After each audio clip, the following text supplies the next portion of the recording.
This is St. Louis Cardinals baseball. And hey, let's play two after the rain out last night. It's an early start to a long day of baseball.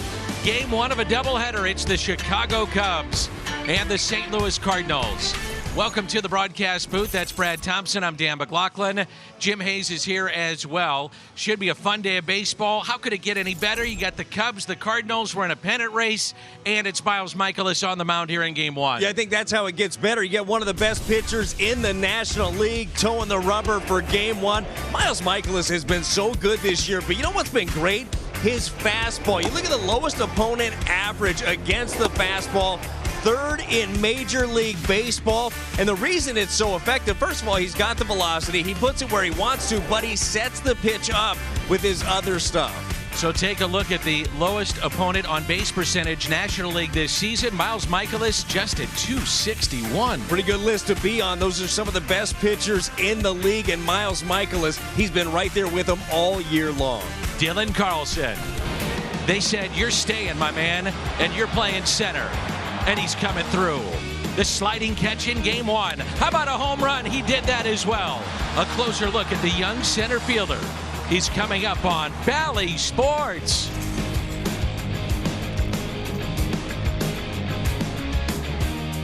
Cardinals set to play two there at Busch Stadium against the Chicago Cubbies.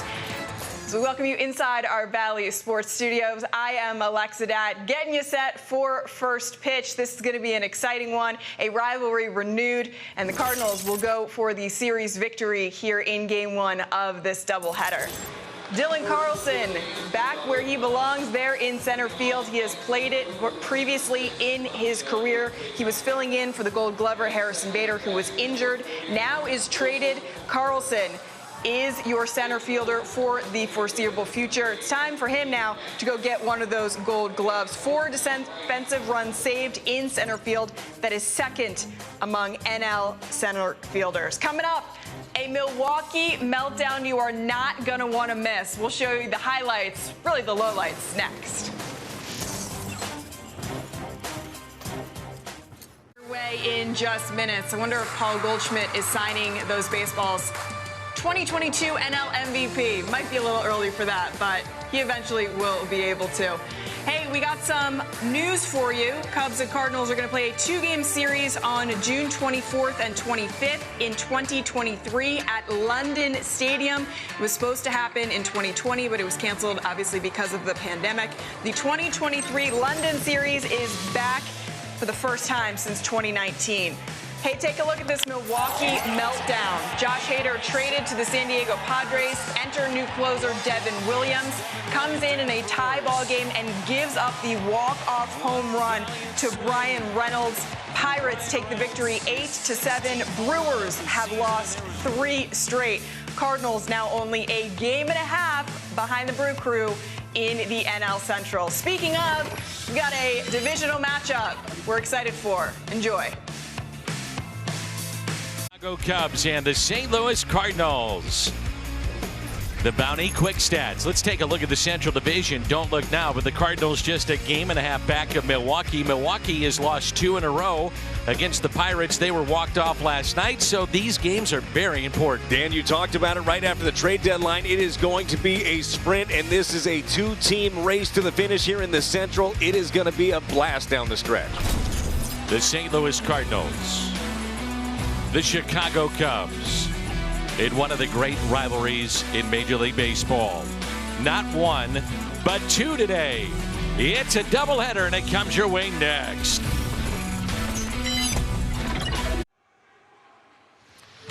St. Louis Cardinals baseball on Bally Sports Midwest. Brought to you by Budweiser. This Bud's for you. And by Chevrolet, the #1 selling brand in the St. Louis area.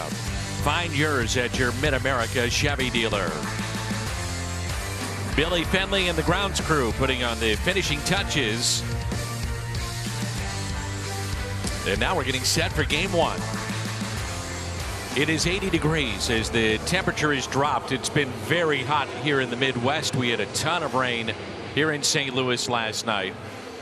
And with Brad Thompson here in the booth, I'm Dan McLaughlin. Jim Hayes is somewhere roaming the stadium and getting ready for baseball. Well, I'm sure he is, and as is everybody here. Everybody came last night anticipating the game. Well, the rain said no. Doubleheader today. You can't go wrong with that. A beautiful day for baseball. Expecting a huge crowd tonight, and the crowd won't be bad for a day game that all of a sudden you thought you were going to play last night, and they say, well, not so much, come on back tomorrow. Well, you think about it too, a lot of fans, as you talked about a lot, travel from out of town. You probably had a hotel anyhow. You show up and you got a full day scheduled here at the ballpark. So Dylan Carlson in center field again here today for game 1. The Cardinals, it's the time of year when you're playing good baseball. The Cardinals are 55-48, just a game and a half back. You want to be at the ballpark. You want to play. For sure you do. There's a real energy and a real momentum when you're right there in the hunt, and especially right after the trade deadline. You acquire a couple of pitchers. You know you got better as a ball club, and you feel really good about your chances with this guy on the mound. Miles Michaelis, so far in 21 starts, he has been so good. An all-star again this year, second time in his career. And you know how he does it. The guy goes out there, he pounds the strike zone with a little bit of everything. The Hyundai pitch arsenal here, the sinker, the slider. He uses those a lot, but he elevates with his four seam. This guy just knows how to pitch. Ever since 2020, when the Cardinals had to play a dozen or so doubleheaders to make up for the missed time with the COVID outbreak, they have played a ton of doubleheaders. Only one team has played more in that time. It's the Mets. They played 48 doubleheaders. The Cardinals with 36, so they're used to this. They are used to it, and you have to have depth to be able to get through doubleheaders like this. And for Ollie Marmol and any manager, you have to be smart in deploying your guys. You have to know who can play 2 games in a row. You have days where somebody's going to end up DHing in a game, and they'll play the field the next time. Just got to be smart with it. Rafael Ortega at the top of the lineup for David Ross. Wilson Contreras and Ian Happ, 2 players we thought would be traded. They're still in the lineup for Chicago. Seiya Suzuki, Nico Horner, Patrick Wisdom, Zach McKinstry, Nelson Velasquez, and David Bodie. My, how things have changed for the Chicago Cubs, that team that David Ross was on that won the World Series. Yeah, look, I like roller coasters, Dan. I enjoy thrill rides. Yeah. Not so much with my baseball team. And that's exactly what it's been. It's been a roller coaster ride here for the Cubs over the last couple of years. Really has. Chicago coming in 20 games below 500. They have lost 3 in a row. On the road, they're 21-29. Michaelis has made 11 career starts against the Cubs, 4-2 with an ERA of 2.07. And this will be his 3rd start this season against Chicago.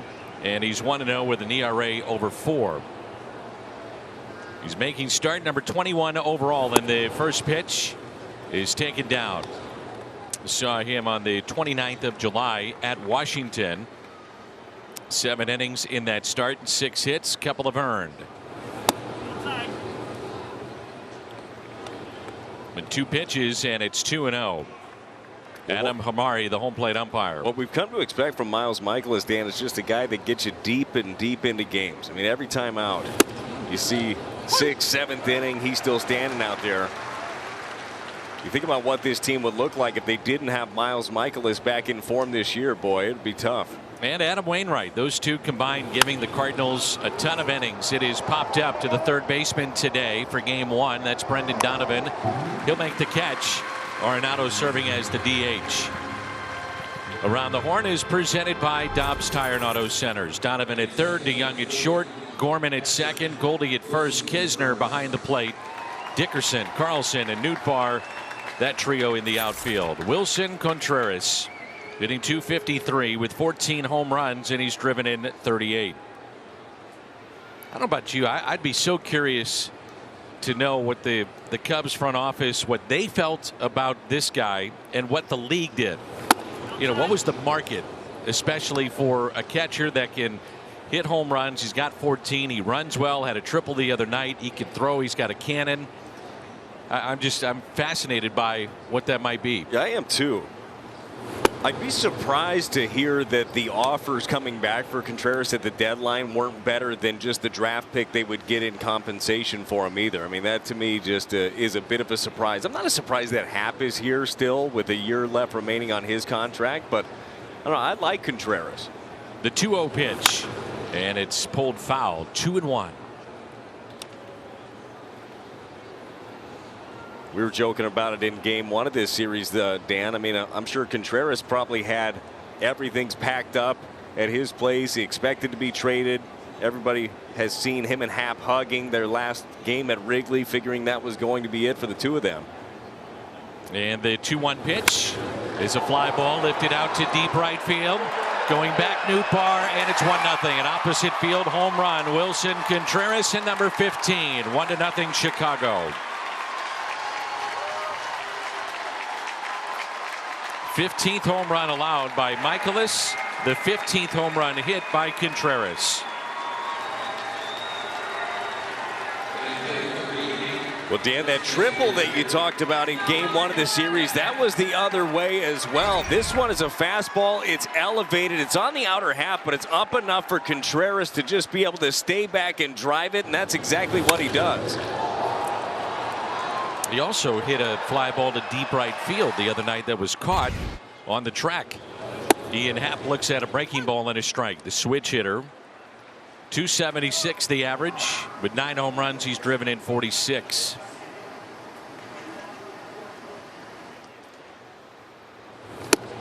You think about Miles Michaelis in 2018. Through 21 starts, he was 11-3. This year, 500. The difference being the lack of run support.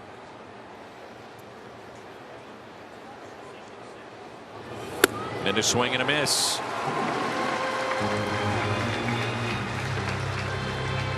First strikeout for Miles Michaelis, and Suzuki will be the batter. We mentioned the lack of run support for Michaelis. There are some things you just can't do anything about if you're the pitcher. You got to continue to go out there. I saw a stat the other day about Jacob deGrom, who recently just came off the IL. He never gets run support. The Mets are 47-46 in the games that he has started since 2018. Okay, and he's had his injuries. He started, I believe, his 92 games. During that time, he has a 1.92 ERA, and they're one game over 500. You know how hard that is to do, to have an ERA under 2 and be one game above 500? Yeah. That's almost impossible. Wow. But sometimes that's just how it is. Just got to believe it's going to change. It's a good spot. And a count of 2 balls and 1 strike on Suzuki, hitting .256 in his first season with Chicago.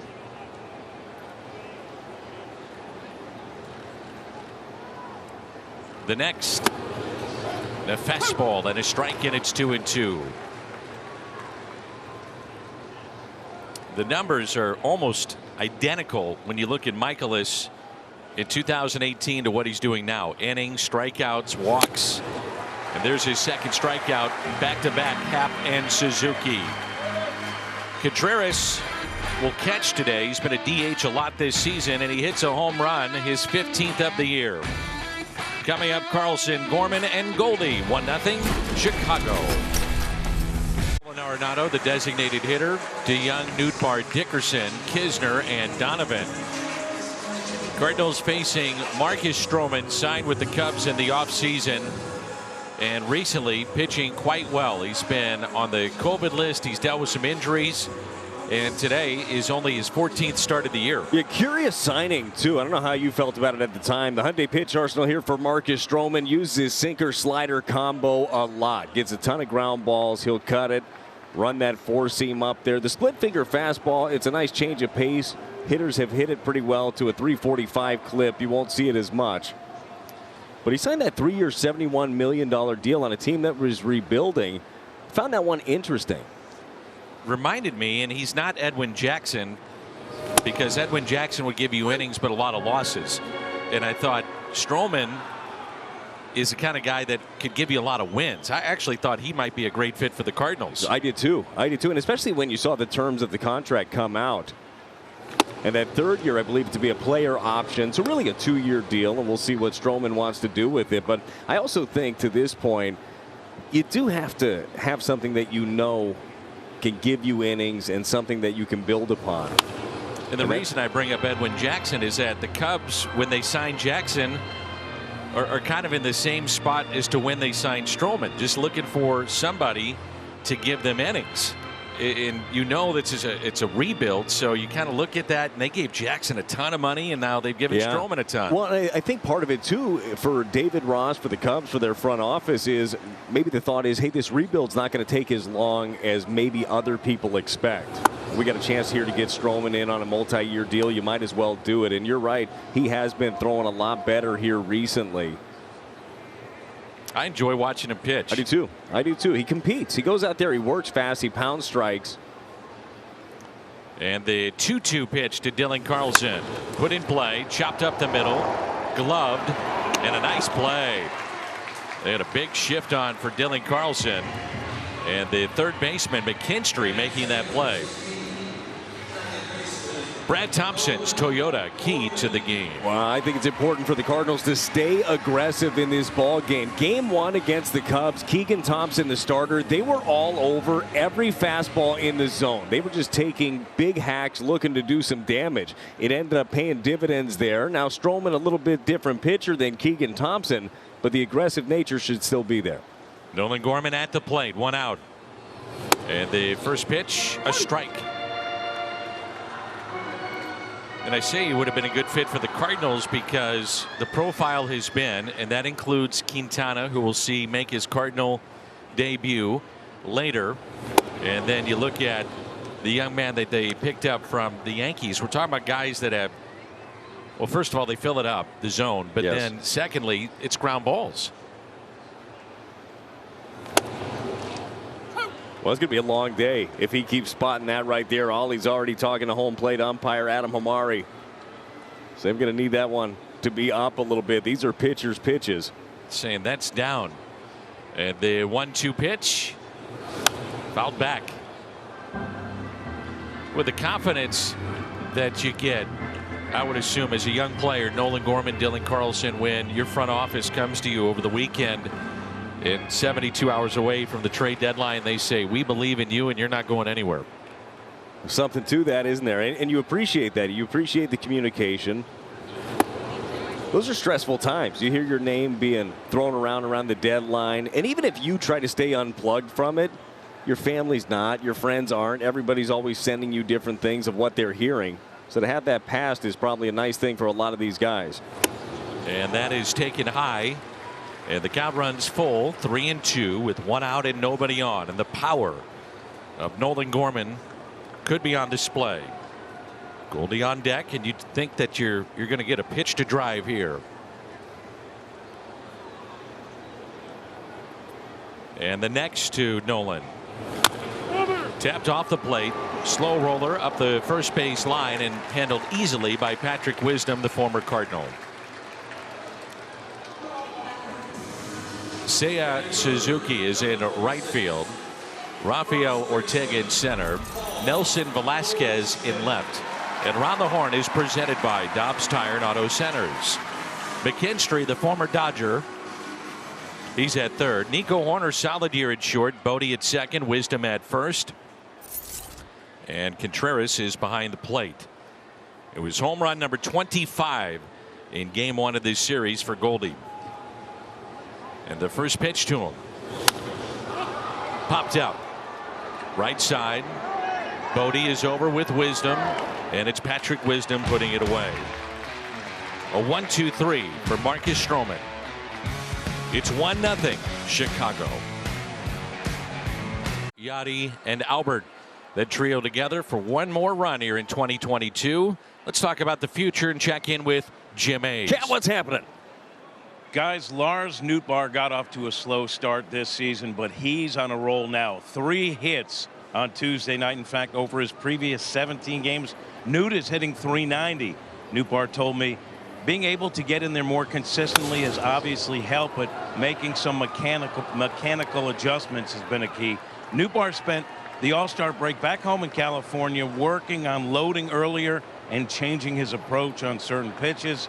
He said getting some time away and working on some things for a few days straight was really helpful. And Danny, not to steal your thunder, but Newt is very interested in partnering up with me to monetize his name. We're coming out. Hold on. We're coming out with a new line of health food products called Nutrition. And he's interested. And I'm only going to get 40%. Now, hold on, Cat. Hold on. Are you stealing my idea with Lars Newt Bar and maybe a nutritional bar? A nutritional bar? No, you were going with Newt Bar. I came up with Nutrition. Nice catch. Nice play by Goldie with the back to the infield. So did you tell him that it's maybe a collaboration between a couple of artists like you and myself, that we come together and make this thing happen? Danny, we can cut you in, but I told him Danny Mac and Brad were talking about something about Newt Bar. No, Brad had nothing to do with it. I had it. Well, then cut him out. Yeah, but I said out. I specifically had this health food product line in mind. So, look, his people are calling my people. We can call your people. We can cut you in, Danny. Thank you, Jimmy. All right. Just a couple of artists coming together to collaborate. Just spitballing here, Brad. That's what we do. Well, Dan, all I heard is you cut me out of something. I did. You're out. And all I hear is two gentlemen that obviously don't care about the player himself, just care about the money attached to him. Newt, I got your back, buddy. Me and you. That's 100% factual. Just partnership, you know? Got to make him feel like he's really a part of this as opposed to using his name. Nico Horner popped out to Goldie, and now it's Patrick Wisdom. Wisdom with great power. He's one shy of 20 home runs. Off the plate. And it's 1-2. Well, Patrick Wisdom is baseball in 2022. You want to talk about three true outcomes. This is your guy right here. It's a home run, it's a strikeout, or it's a walk. There are only two guys that have a higher three outcome. Let me guess. Okay. I'm going to go with Kyle Schwarber. That is number one. National Leaguer? American Leaguer is number two. Very good player. Maybe the best player in all the lands. Aaron Judge. Mike Trout. Mike Trout. Okay. I should have said something about his back. The 2-2. Yeah, you should have. You left me out to dry again.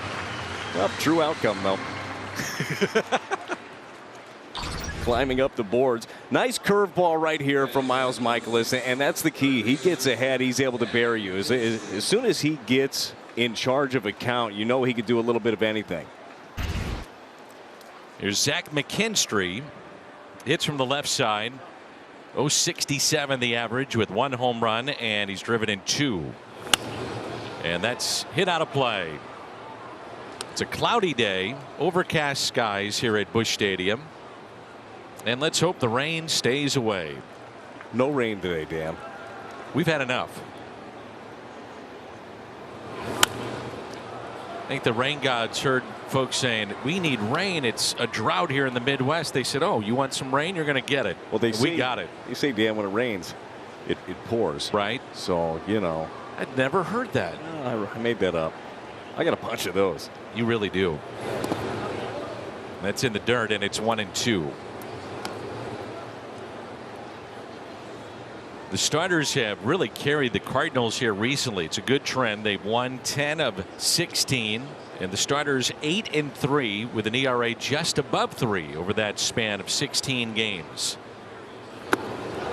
You think about Wainwright, Palante on Sunday pitched into the ninth. They've combined to toss 15 scoreless innings over the last 2 games. You're going to win a lot of games when you have starting pitching going out there and doing that thing. And the Cardinals add 2 starters. We'll get to see one of them, Jose Quintana, in game number 2. Montgomery on Saturday. Good pitch in on his hands. Hit softly to second. And a 1-2-3.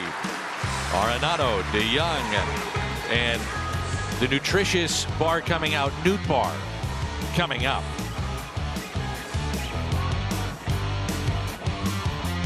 You are with the MLB app. They're having fun. And the coverage of in-game highlights, pitch-by-pitch features, and select live broadcast coverage and more. It's all there with the MLB app. Nolan Arenado now with 7 career 20 home run seasons. And number 20 was in Big Mac land the other night.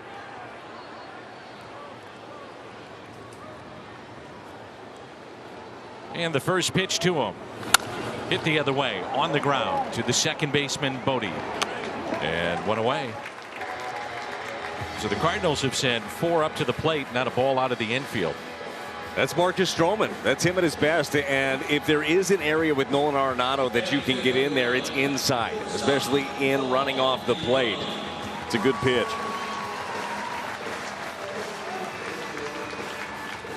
Here's Paul DeYoung. He was robbed of a home run at the wall and left by Happ on his birthday of all nights, and then also lined out to short. And the first pitch is strike to the Cardinals shortstop. That's a tough birthday. It really is. You can't have that happen on your birthday.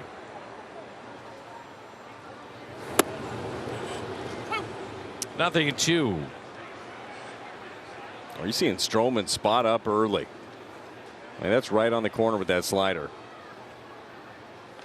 Off the plate, 1 and 2.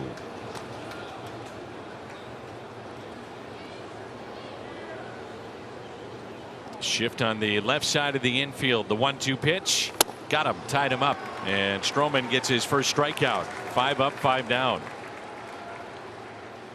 BJC Healthcare injury report. Closer look at Juan Yepez. He's on the IL with a strained right forearm. No discomfort while swinging the bat, and could resume throwing on Friday, tomorrow. Remember, he had the outfield assist in right, and that's what caused the flare up in the arm. You just never know, right? And that's the hard thing about being in the outfield. I mean, you're playing catch in between innings, but when you have to really let it fly, that feels a lot different. Be nice to get that power potential back with Juan Yepez. And that's off the plate. Lars Nootbaar hitting .230.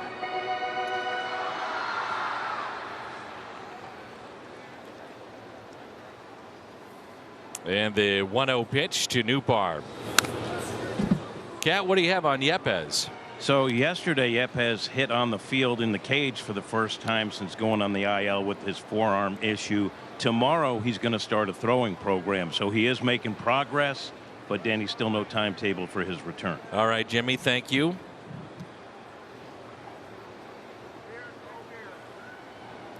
And the 1-1 way inside. You know, to follow up on the report that Jim gave on Nootbaar, I think a byproduct of having success for young players especially is the fact that you're in the lineup every day. There's no question. So that's what's happening right now with Lars. Yeah, the reps. I mean, the reps are real. It's very difficult to be a bat off the bench, to be a pinch hitter or a guy that plays every couple. Back to Stroman, and he flips it over to Wisdom for the out. 6 up, 6 down. Marcus Stroman. Velasquez, Bodie, Ortega coming up. 1-0. The Cubs with the lead. The home run that was hit earlier by Wilson Contreras. And the third inning rolls in. The Kia player profile. And it's a look at what Michaelis has done at Busch Stadium so far this year. He has been pretty comfortable here over at Busch Stadium. Certainly, we've talked about that with Adam Wainwright, also one of the best starters at home in the game. But you know this, you come to Busch Stadium, you get a chance to watch Miles pitch, you're going to be in for a good one.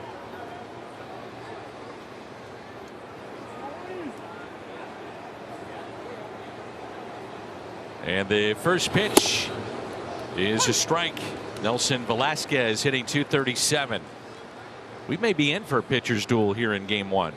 Well, the way that both of these guys look, it was the swing of the bat by Contreras. Nice job by him, but this is going to be a tight one. Stroman looked great.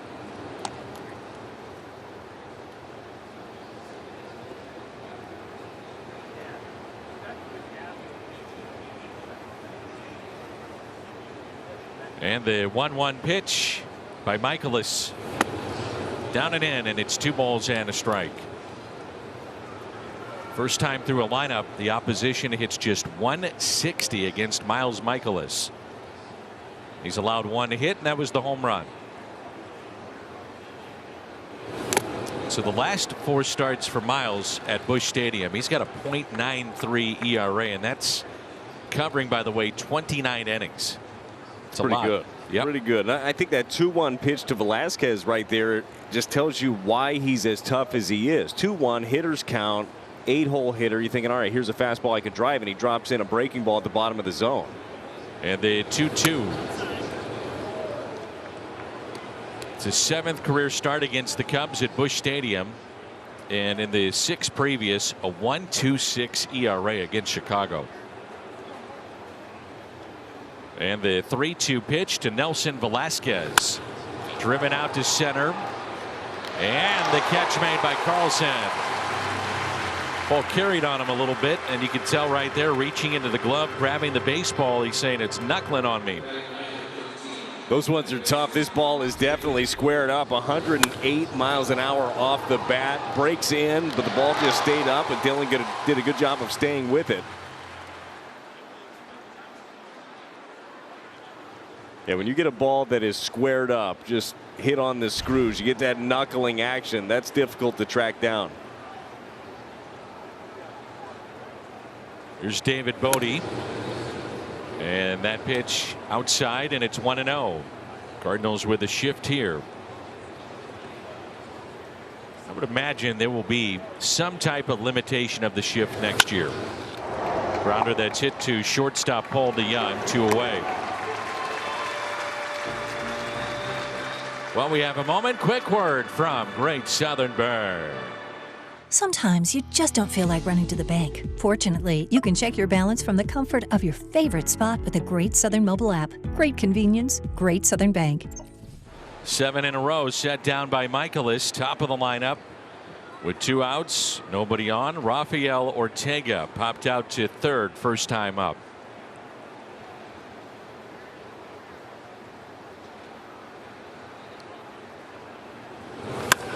And that's driven in the gap into left center. On the move, Carlson won't get there. It's down. He cuts it off before it gets to the wall, and that'll be a stand-up double for Ortega.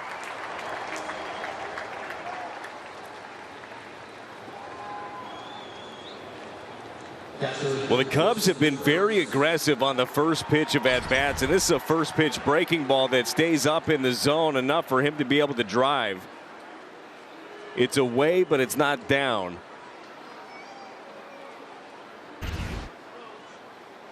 So 2-out stand-up double, and it's Contreras. Homer to right, first time up.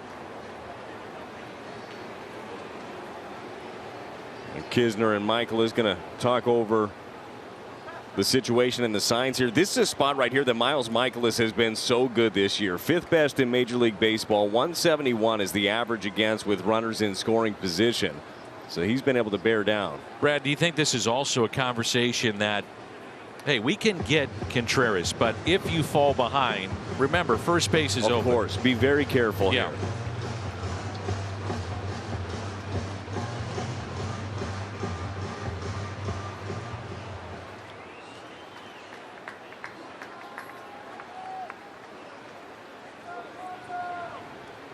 Cubs have 3 position players in the National League in the league's top 25 for WAR, according to Baseball Reference, and one of them at the plate. Wilson Contreras, 23rd overall. You have Nico Horner and Ian Happ. The Padres have 5. Mets, Dodgers 4, and the Cubs and Cardinals 3. The Cardinals have Goldie, Arenado, and Edman. Wins above replacement, which is what you hear about all the time, and it's a great measuring tool, is the all-around importance, if you will, of a player. Yeah, it's a big, long equation. Yeah, but that's a simple way of putting it. Certainly, certainly. It's kind of a measuring stick, and when you talk about the usefulness, look, this is where a lot of guys are getting paid off of it, is what they believe the value is to the ball club, and that's where a lot of your paychecks come from. Line down the right field line, foul. Boy, Contreras has taken the ball to right so well in this series thus far. Yes, he is. He's letting it travel. I think that he's getting pitched there a lot, and at some point you got to be able to make the adjustment, and he's making it. Statcast powered by Google Cloud, and this one to right in the St. Louis dugout and bullpen. The solo home run, 407 feet, 399. Is about where you have to get it right there, right around 400 or so, and he was able to sneak it over the wall inside. Well, I really like that idea right there. Either you spot it up, you get the strike, or at least you set up the ability to go back out again. I wouldn't even mind going back in with the fastball again.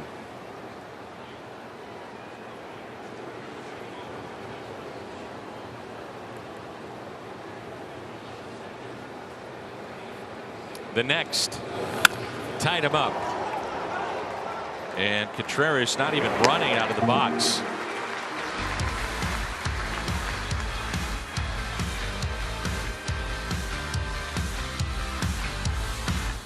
In a key series coming up for the Central Division that night, 25,000 fans ages 16 and older take home the embroidered 1982 V-neck jersey courtesy of Phillips 66.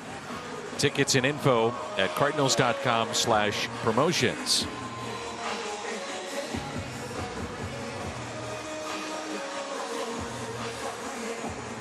Will he be that excited if he has a ticket to game 2? Yeah, probably. That much energy? That's what cotton candy's for, Dan. They sell it at the ballpark all day. Yeah. Fired up. There's Corey Dickerson. You made the point the other night. You made me think about it. Going home, I was going through the lineup and my lineup card, kind of reliving the game, and you talked about Corey Dickerson and how he's just letting it fly, and we're seeing that now. Just looks different. It really does. And a good snapshot of that. You look back at the last 10 games, he's hitting .364. He's got an OPS over 1,000 in those. I mean, there's no question he struggled early on this year. If you're curious, it's myself and the cat a lot of times reviewing game film after, you know, the ball game is through, either the next morning or even that night. That's one of the things that we took away. It never ends, really, the work. Nope. But you love it. Gotta love it. You're going to sit that long with the cat. The 1-1 pitch to Dickerson. It was this date in 1993. And the cat, by the way, on the plane ride home from Washington was showing me one of the newest movies that's out on Nolan Ryan. Oh, is that right? Called Ryan, I believe, and that is hit out of play. But this was the date in which Robin Ventura charged the mound after getting hit in the arm by Nolan Ryan. It was a brawl, an ejection for Ventura, but not for Ryan, which people do not understand. And boy, that's a tough night for Robin Ventura in a lot of ways. He was the only batter that Nolan Ryan hit in 1993, and it was the final season of his 27-year big league career. Hit out of play. Only batter. 27 years in the big leagues. That's right. Which doesn't necessarily make him a spring chicken. And Robin had a tough night, so he gets hit, charges the mound, gets ejected, and got beat up a little bit. Well, at least there's not a famous picture about it. That's good. Not at all. Like the one with the blood that's coming down, and you know, he's been beaten up a little bit. Oh no, that is ringing a bell, actually. Yeah, that's the one. No. Hey, it's called Facing Nolan. Facing Nolan. Okay. And apparently Robin Ventura was not happy with the whole situation, because that was a big part of the documentary, and they put up a graphic that Robin Ventura declined being part of this presentation. So apparently still some bad blood, Danny. Not sure I blame him. And that's strikeout number 2. And that's 7 in a row for Stroman to start this game. Well, this is where Stroman's been living. It's down in the zone. Sinker just starts middle, runs away on the corner.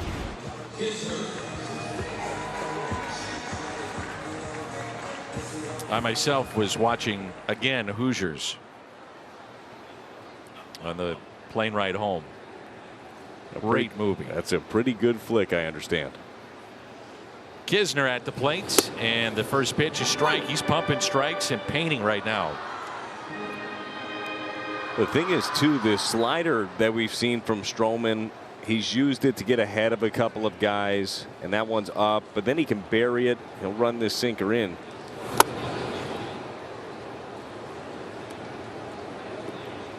You were talking, Dan, about since coming back off the IL, and he had some shoulder issues early. 4 starts since coming back. He's got a .89 ERA, and the thought is, okay, well, who did he face? Well, he faced the Dodgers, the Mets, the Phillies, and the Giants. That's who he's faced. So, pretty good. Gloved it short. Kisner is out number 2.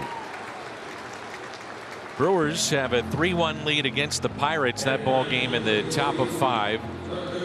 The Brewers have entered the bottom of the 6th with a lead in both games of their series against Pittsburgh, and the bullpen allowed a total of 7 runs in 7 innings and a pair of losses.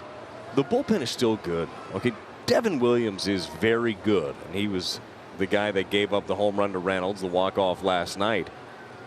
But Dan, we've talked about it a lot in the last couple of days. You trade one of the best relievers over the last handful of years, that is going to be a big blow to a team, and I think that's the case. Hit out of play by Brendan Donovan. He's at third base today. Think about that. You're in first place. Say, what are we adding? What do we bring it? We're doing what? Hader's gone. Okay. Who are you bringing in? Okay. Didn't quite do it. They bring Rogers in. Rogers was closing over there for the Padres. 28 saves. They bring in Matt Bush. Those guys aren't Josh Hader. Nope. This really is an important stretch of baseball, by the way, for the Cardinals.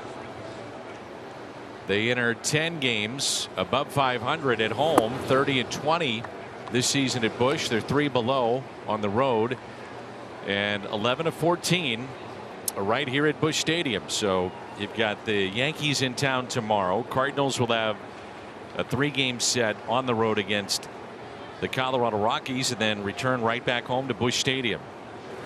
So this is an important stretch of baseball. It is, and as you've talked about a lot, the next 2 months are going to be an important stretch. I mean, it's wall to wall. It's going to be a battle with the Brewers.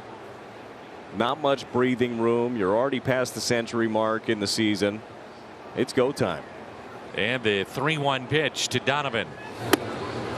Cardinals, by the way, and the Cubs are going to play in the London series next year. Cardinals will host the Cubs, and that's June 24th and 25th at London Stadium next year. Donovan shoots it foul. Bill DeWitt has been a huge proponent in growing the game in any way he can, and that means the Little League game. That means the game in Iowa or going to London, but any way to take this brand, which is a massive brand, the Cardinals, to other places, he wants to do it. Well, I think it'll be great. Be a fun time, be a great experience for the players. Great for London to grow the game.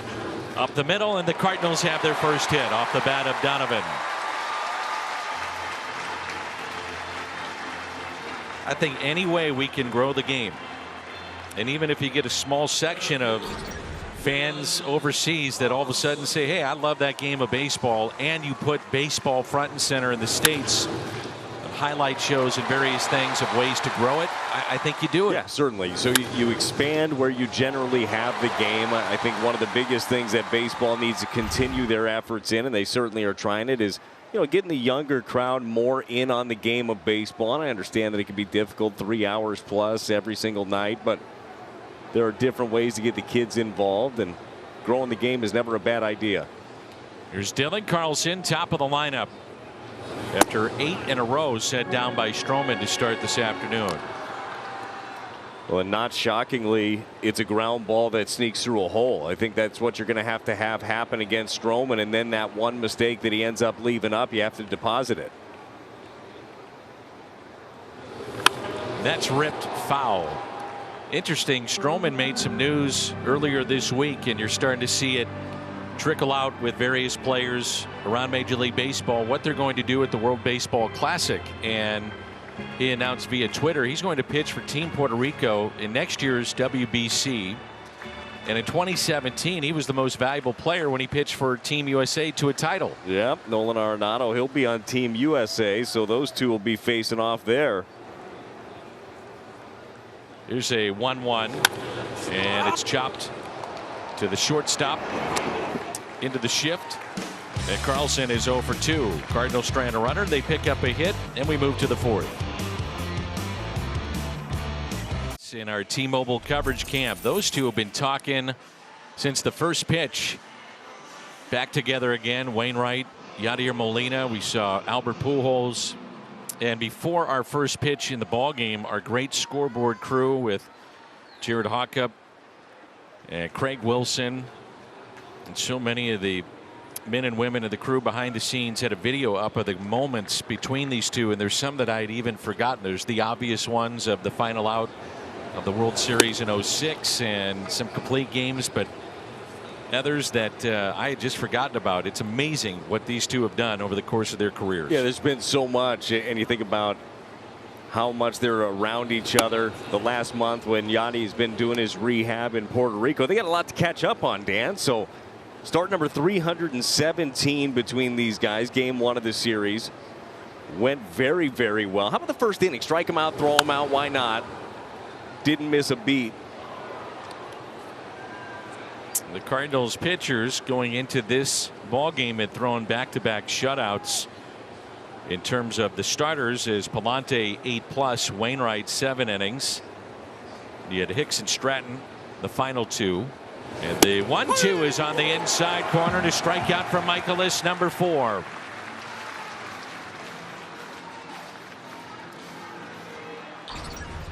Pretty good spot right here from Miles Michaelis. 94-mile-an-hour sinker, tails in and just gets the inside corner. Home plate umpire Adam Amari, he likes it. I think there's some people maybe that heard the comments that I made about Stroman and saying, now wait a minute, why isn't he pitching for Team USA? And this is Suzuki. Well, his mother is Puerto Rican, and he said, quote, my mom is my heart, she's my blood. It's awesome that I'm able to play for both, and I'm truly representative of both cultures. I think it's really special. Yeah, it's very cool. In many ways, that's why you have the game, and those games for the players to play for countries that they have a connection to.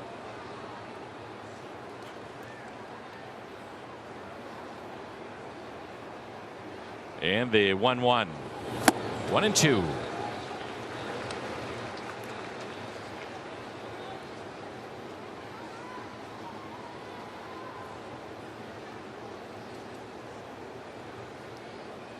The next is off the plate. 2-2.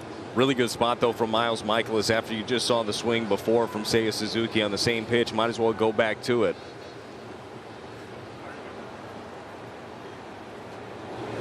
Swing and a miss. 5 strikeouts for Michaelis. So a couple of tight sliders away, gets him to swing at one of them. He lays off the next one. Then a 96-mile-an-hour sinker that starts off the plate and tails back in, gets the swing and miss. That's easy velocity right there from Miles Michaelis. Well, the Cubs have a home run hit by Wilson Contreras, and that's been the only run. That's lined foul by Nico Hoerner. They're trying to avoid a 3rd consecutive shutout loss. That hadn't happened to them since 1992 when their manager was in high school. So it had been a while. And the 0-1 pitch to Hoerner. 0-2. Michaelis was supposed to pitch against Justin Steele, and instead it's Marcus Stroman here in game 1. Steele is being pushed back to Friday against the Marlins. And the 0-2 pitch by Miles. Shallow right, and that'll drop for a base hit.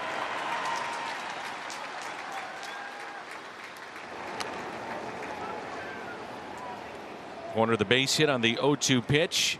WWE night at the ballpark Tuesday, August 16th. Purchase of a special themed ticket.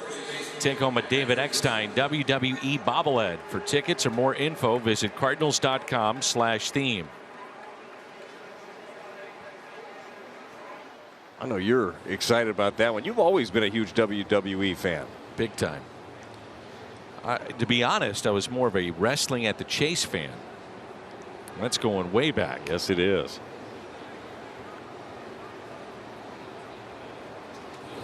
Ground ball that's hit left side, cut off by Donovan. Force play at second. Nicely done. Cubs will strand their second runner. And coming up, Gorman, Goldie, and Arenado. 1-0. Cardinals and the Cubs on Valley Sports. Brad Thompson, Dan McLaughlin with you. Jim Hayes as well. Marcus Stroman has been dealing so far. He's allowed just 1 hit after retiring the first 8 that he saw. And on the flip side, Miles Michaelis with 3 hits allowed, 1 run. The homer to the second batter he saw in the ballgame, Wilson Contreras, and that's the difference so far. The way that both of these guys are pitching, that's what it feels like it's going to be. It's who makes a mistake. Miles made one up there to Contreras. We haven't seen too many mistakes from Stroman thus far. And here is Nolan Gorman. Outside. Stroman beat the Giants last Friday at 6 scoreless in a 4-2 Chicago win. Gorman with a drive out to deep left center. Ortega is back, and he caught it. What a catch, Rafael Ortega robbing Nolan Gorman.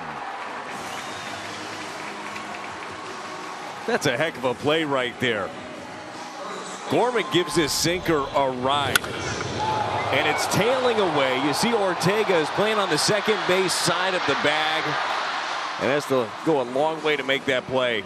Got the wall coming up. Never diverted his attention. Nice play. Stroman loves it. Here's Paul Goldschmidt.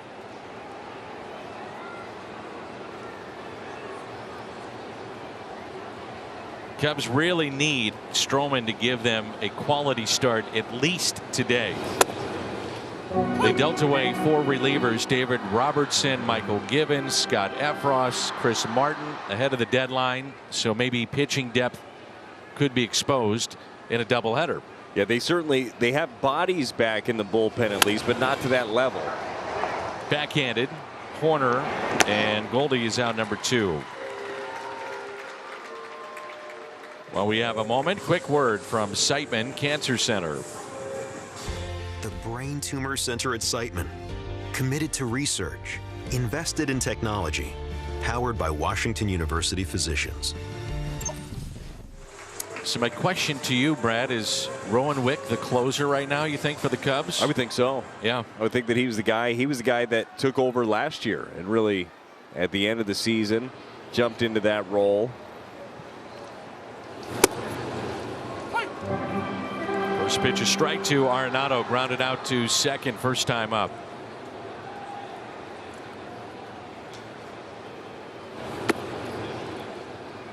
I wonder how guys like Goldie and Arenado, who are everyday, way to put it, is a two-way player, not just a DH solely, but how they keep themselves sharp in a game like today. How much BP is enough to stay hot, to stay ready, to stay warm on the bench?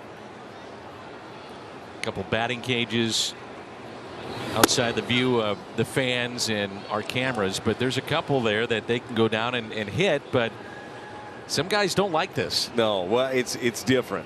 And you know, Nolan is a guy that he loves to be out there playing every single day. You know how much he puts into that side of things when he's in the field, but you got to be able to get him off his feet a little bit. So this is an opportunity here in a game to keep his bat in here. You know, he's one swing of the bat away from tying the ball game and changing the game no matter what the situation.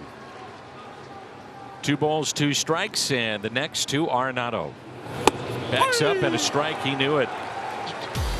And that's a 3rd strikeout for Stroman. We head to inning number 5, 1-0. 1-0. Dylan Carlson has been really impressive in center field. Dylan kind of expected that. He told me, coming up, I've always played center field. I'm really comfortable there. It gives me the opportunity to just go out and have fun. Ali Marmol has been impressed by Carlson on defense as well. He told me Dylan is growing into his role. Here's the thing. He's only going to get better. Ali said every year we're going to see a better version of Dylan Carlson. Danny, Dylan is only 23. Often forgot as he came up in the truncated season of 2020. He's going to be just fine, isn't he? Yes, he is. I just love the way that he approaches it every day. He's even keel through the good times, through any struggles, which, you know, are few and far between, but He's just a consistent presence at the ballpark every single day. Here's Zach McKinstry, and that's taken inside 2-0. Grounded out to second first time up. Something about being the son of a coach. That'll do it. Daughter of a coach. I mean, these guys and gals know how to play the game. That's what happens, isn't it? They play it right. They learn it probably at a different level in some regards. Well, and you see the good, the bad, the in between. You know the discipline that's involved. Hit sharply, and nice play here by Nolan Gorman from his knees, and a strike to Goldie.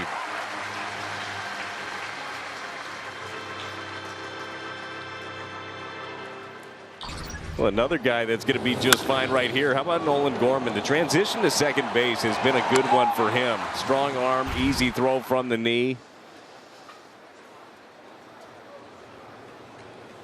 I think another young man I'm really looking forward to seeing defensively. Obviously, I can't wait to see him what he does at the plate, but the transition for Nolan Walker to the outfield, Jordan Walker. So I'm looking forward to seeing that. Oh, me too. Yeah, he's had a couple of starts now in the outfield. He's already got light tower power, just turned 20 years old. Nelson Velasquez at the plate. And a pitch taken high, 2-0. Yeah, there's a lot to be excited about within this Cardinals organization. Certainly you're seeing a lot of the young talents, just highlighting Dylan Carlson, Nolan Gorman. You got Jordan Walker coming, Mason Wynn, Tink Hance, as we've talked about, another high upside arm that the Cardinals have within the organization. Gordon Graceffo, Burleson. I mean, there's a lot of guys. Wonder if Burleson is saying, what do I have to do to get called up? He's put up big numbers in Memphis. He has, and I really do think that right now with right field, you got Nootbaar, you got Dickerson, maybe Donovan Yepes could be in the mix. If somebody leaves a door open, though, for him, I mean, maybe that's when he gets his chance. September call-ups, too. Yeah, certainly. Well, he has been so good, and that's something when you're a guy at AAA and you're putting up big-time numbers.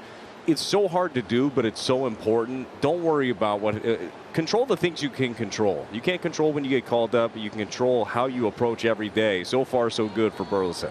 3-1 pitch, and he missed outside.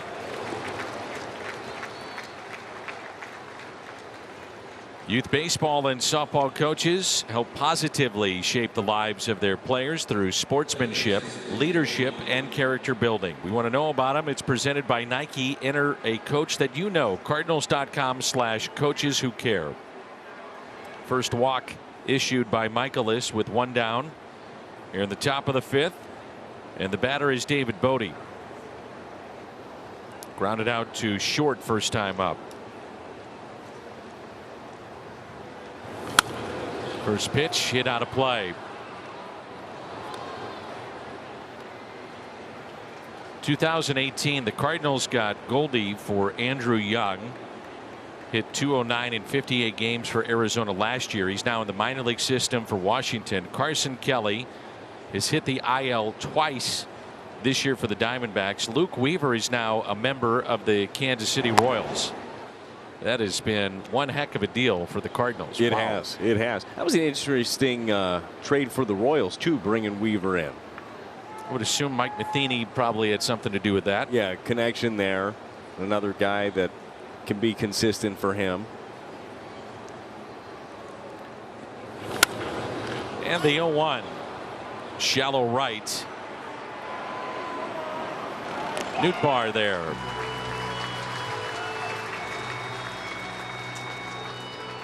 The other trade that you think about that has paid massive dividends already, Nolan Arenado. Austin Gomber for the Rockies, 16 starts, ERA near 6. Montero made his debut with Colorado, but he struck out 17 times in 42 plate appearances. They have Jake Summers, Tony Lucy, and Mateo Gil, and that trio is still at single A.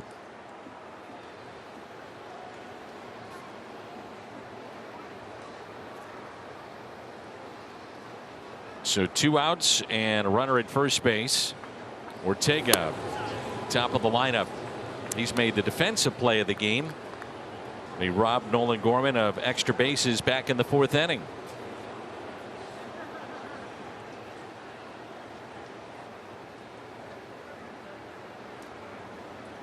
The 1-0 pitch. Oh, right off the mask of Kisner. Boy, you could hear that clearly up here in the booth. I'm not sure I've ever even heard a sound like that off of the face mask. Ooh. That guy has. Yep.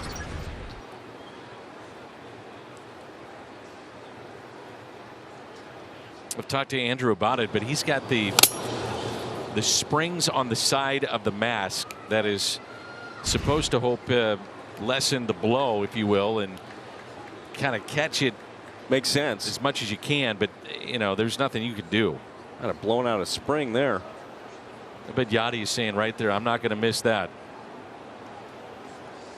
And I'm being serious. No, I think that's exactly what he said. He gave the finger wag right there.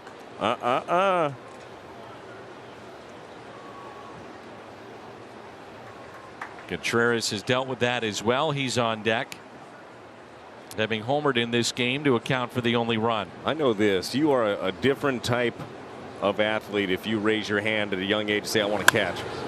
The fly ball lifted out to deep left. Dickerson back with the catch. Midway through 5, and it's 1-0.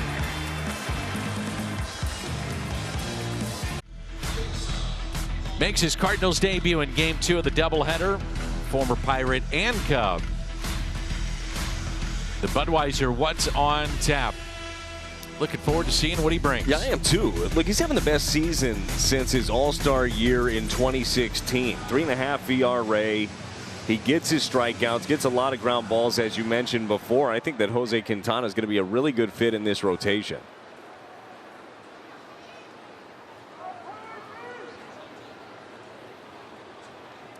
Well, DeYoung would love to trim down those strikeouts if he can.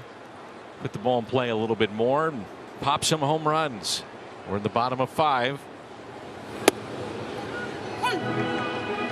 He looks at a strike. He struck out swinging in the 2nd inning.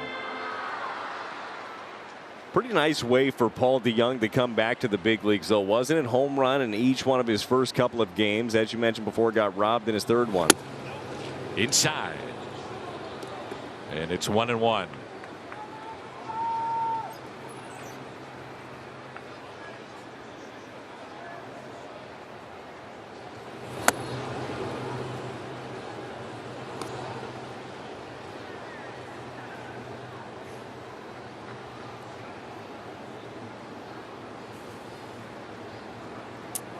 Cubs with a shift and the 1-2 pitch. So the Yankees are in town tomorrow. And anytime I think you're talking about the Cardinals and the Yankees, there's excitement with it. And certainly that'll be the case tomorrow. Looking forward to it. I am too. And it's been since 2014 that the Yankees have been here in St. Louis. So you know that the fans are going to go crazy, expecting massive crowds here at Busch Stadium. Aaron Judge, Matt Carpenter, his return. There's a strikeout of DeYoung. Harrison Bader, I think, is going to travel with the Yankees here to St. Louis, still in a booth. 4 strikeouts for Stroman.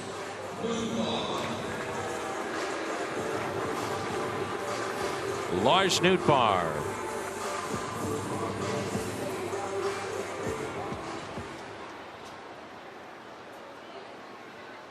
Jim Hayes tells us that he has lined up a visit with Matt Carpenter before the game. Make sure you tune into the pregame show. I think the ovation is going to be so loud for Carpenter when he comes back. And again, I've mentioned this a couple of times, but last year when the Cardinals finished up the regular season, the game was cut short by rain, and so you probably had another plate appearance, maybe 2 for Carpenter to get recognition. And the fans would have known that would have been his final time in a Cardinal uniform. So didn't really get the proper send off, but he comes back, and one of the great Cardinals coming back to St. Louis. Yeah, certainly was. It wasn't. It's not how Matt Carpenter wanted to end his career in St. Louis. He was struggling the last couple of years. I'm so happy for him that he's been able to bounce back. You see what he's doing. 43 games so far with the Yankees. 15 home runs. He's driven 36. He's hitting 322. I mean, the guy is doing a little bit of everything right now for the Yankees. Got a sweet mustache. The ballpark is built for him, too. Short porch and right. Well, and a lot of the home runs he's hitting, I don't care what ballpark you're in, they're getting out. He's not getting cheated much. And the 3-0 pitch to Nootbaar. And to his credit, it was kind of like a countrywide tour of various players that he went to visit with. Joey Votto, his buddy Matt Holliday. There were some others just to try to critique his swing, look at it, change it, keep him in the game. 3-2 on Nootbaar. Would have been very easy for Matt Carpenter to just say, you know what, I'm good. For sure. I've made enough money. I'm going to go home. I'm going to go to the ranch. Life is going to be good. What's the next chapter? He just didn't want to finish the way that he finished. He knew he had more left, and you respect that. That's a frustrating at bat for Nootbaar. The second strike was way down. And so from 3-0 to a strikeout for Stroman, who was allowed just one hit through 4 2/3.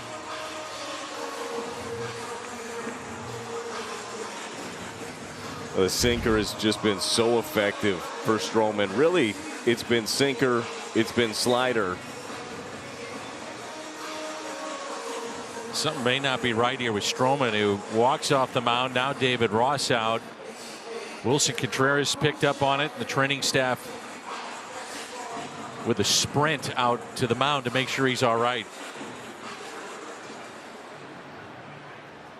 Well, I didn't necessarily see him grab at anything, and certainly none of the stuff that he's been throwing up there with. The velocity has been fine for Stroman. The ball is moving.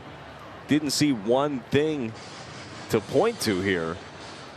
Stroman had time on the injured list earlier this season dealing with a shoulder.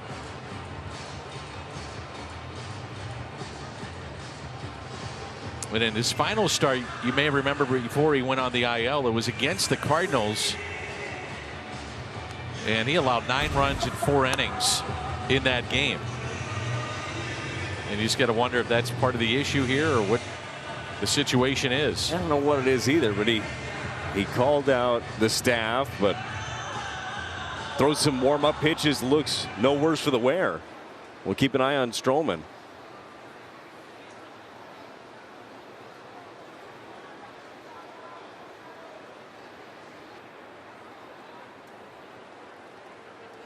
He has struck out 3 in a row, 2 in this inning, 5 in the game.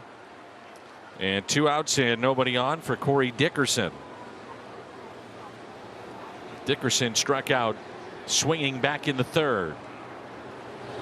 And the first pitch hit out of play. Dan, I don't know about you, but I think just out of precaution, you should probably just take Stroman out of get him out of there. Yep. Safety first. Of course.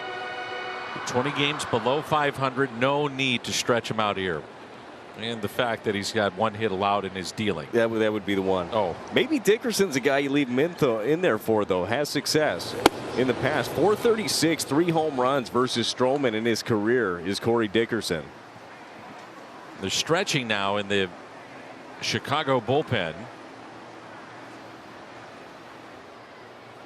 And the 1-1 pitch to Dickerson. And a grounder hit to the right side. Stroman to the bag. And he gets there. And through 5, he's allowed 1 hit. That was Donovan back in the 3rd. It's 1-0.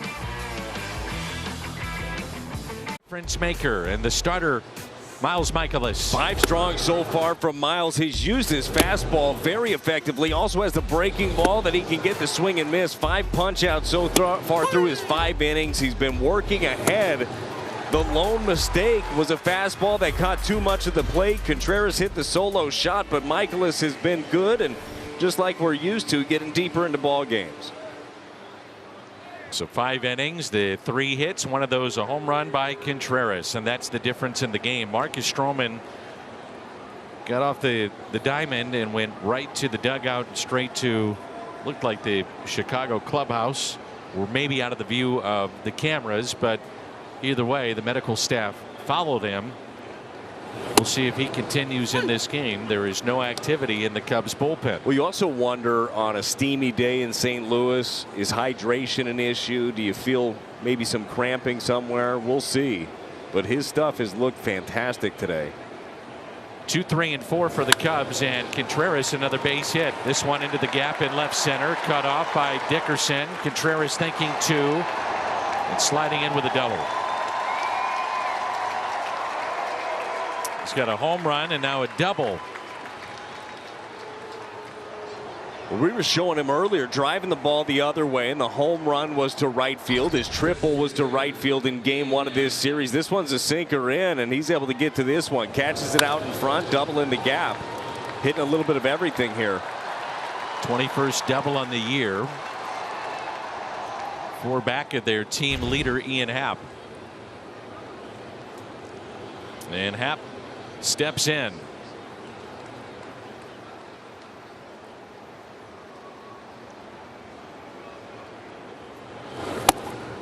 And a pitch in for a strike. He's 0 for 2 with a couple of strikeouts. Made his debut here in St. Louis back in May of 2017. 0-2. Went 1 for 3 that day. And had a 2-run homer in the 7th to knock out Carlos Martinez, May 13th of 2017.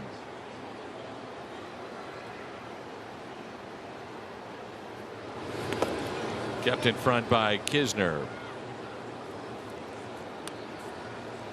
Well, it looks like Stroman staying in this game, nobody throwing. Yeah, you do wonder what it was. I'm sure we'll hear after the ball game what the issue was. Certainly nothing with the shoulder if that were the case. And again, that's what he was on the IL with earlier in the season. If that were the case, they would have gotten him out of there. Swing and a miss. Strikeout number 6, and 3 of those against Happ. Pitch by pitch in the at bat here with Ian Happ. Pretty good approach. First pitch, Miles Michaelis dots a fastball away to him to get ahead. Then it's the slider up and in, gets him to swing right through it. He is in the driver's seat, bounces a breaking ball. Either you get him to chase or you end up changing the eye level. And he blows the fastball up and in right past Happ for the 3rd time. That's 3 punch outs against him, all against the fastball. Suzuki breaking ball, strike 1. So 7 strikeouts. Check that. 6 strikeouts for Michaelis, and 5 of those have been against 3 and 4 in the lineup. Suzuki base hit into center. Carlson charging. The throw to the plate is not in time. Contreras scores to make it 2-0.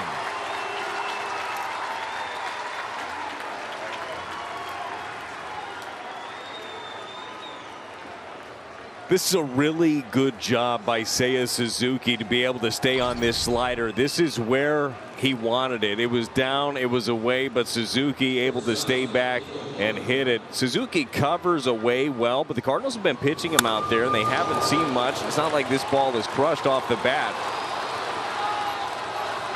And really, if it's hit harder, you got a better chance to get Contreras at the plate. Pitch number 80 coming up. Nico Horner at the plate. Single to right on an 0-2 pitch back in the 4th. The pick by Kisner. Suzuki drives in his 31st. Contreras has scored both runs for the Cubs today.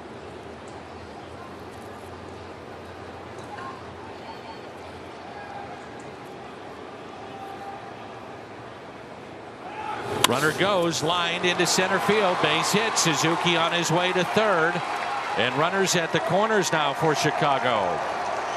About a foot away from turning into a double play too.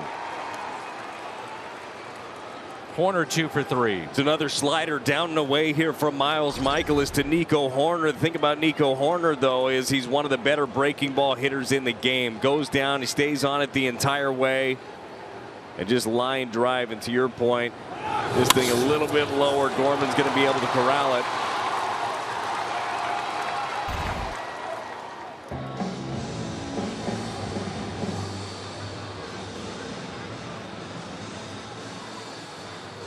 Visit by Mike Maddox. Donate Life Day presented by Mid-America Transplant is Sunday, August 14th. Important day here at the ballpark. Purchase of a theme ticket. Fans receive a Cardinals cap supporting organ and tissue donation. Tickets at cardinals.com/theme.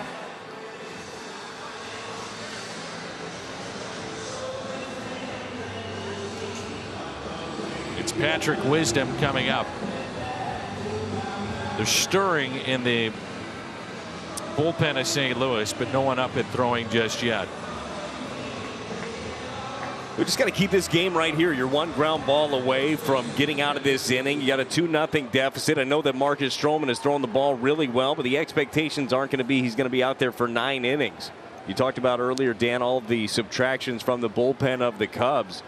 That's where you got to get to. Get into that bullpen. You got yourself a great chance in this game still. Wisdom is grounded into 8 double plays. First pitch, strike 1. And today he's 0 for 2 with a strikeout and grounded into a fielder's choice.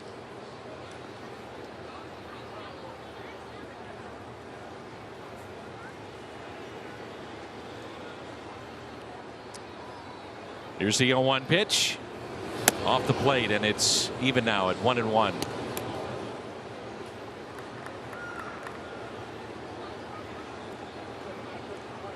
Gorman will be the man turning that double play if they can get there.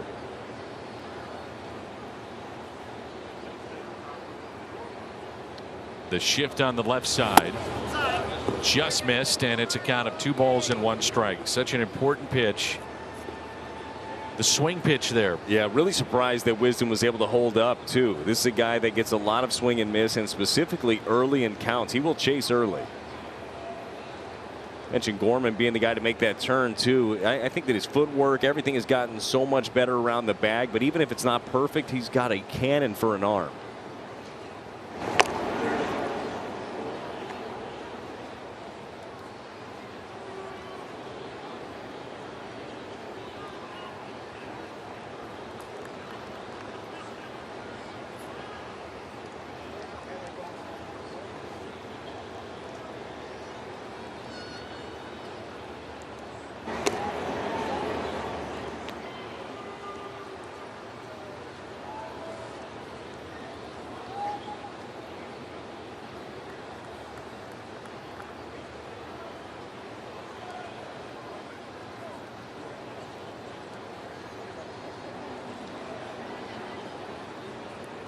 The 2-1. A high fly ball lifted into deep right center. Carlson on the move at the track and makes the catch. That'll score a run, and Dillon able to keep the runner at first. Suzuki scores, and the Cubs add to the lead to make it 3-0. Boy, Wisdom gave that a ride. Yes, he did. Miles Michaelis showed him a way a few times in a row, and he did a really nice job of just looking out that way and trying to drive the ball to the opposite field.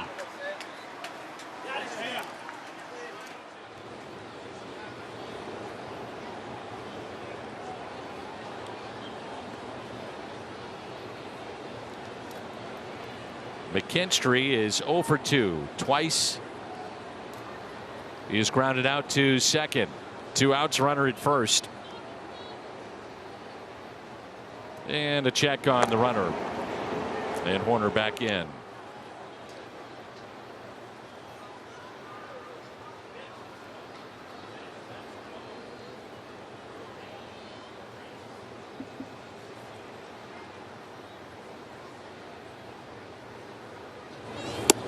Inside for ball 1.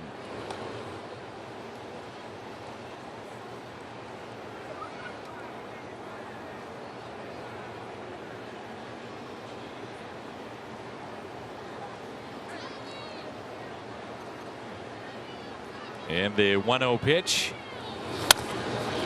hit out to left, and Dickerson is there. It was Contreras with his 21st double to start this inning, his most since 27 in 2018. He would score, so would Suzuki. It's 3-0.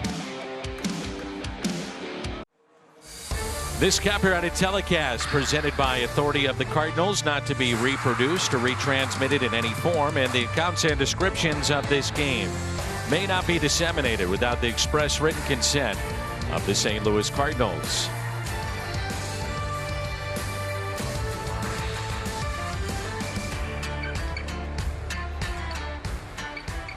Ballpark Village will be busy between games, undoubtedly. Big crowd expected tonight. Well over 40,000, and not a bad crowd for a makeup game here today. Not a bad way to spend a Thursday, is it? It's perfect. Stroman still in the game after the medical team came out and took a look at him to make sure he was all right. Now they do have a right-hander beginning to stretch and just play catch in their bullpen. It's Kisner, Donovan, and Carlson for St. Louis. Cardinals have been out to hit 6-1 and trail 3-0.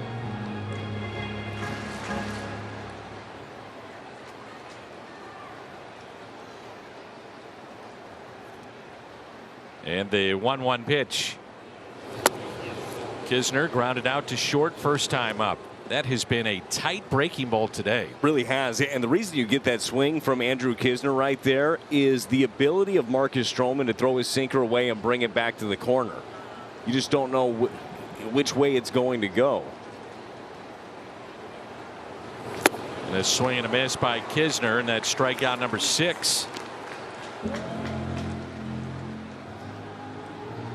Well, what has it been about Marcus Stroman today? First of all, it has been strike one. He's been getting ahead at a really good clip, but the thing that stands out is his sinker. And it's not like nobody knew this thing was coming, but his ability to ride it in.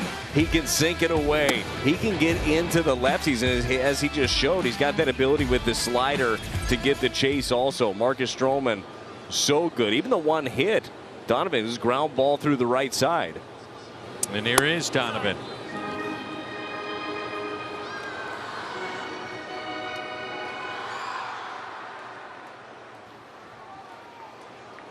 So the game started with 8 in a row set down by Stroman, then the base hit, and now 8 in a row and again. And there's Fredbird in the green seats. And Brad, that's nice of you, your television partner on the Fredbird show.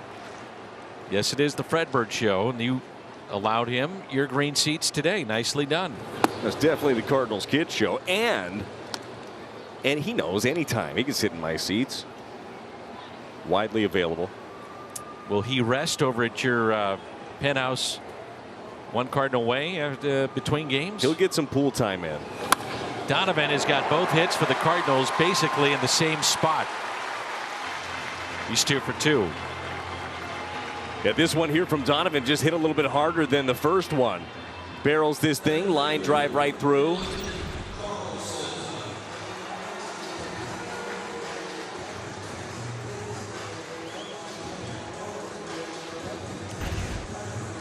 Two hits, both off the bat of Brendan Donovan.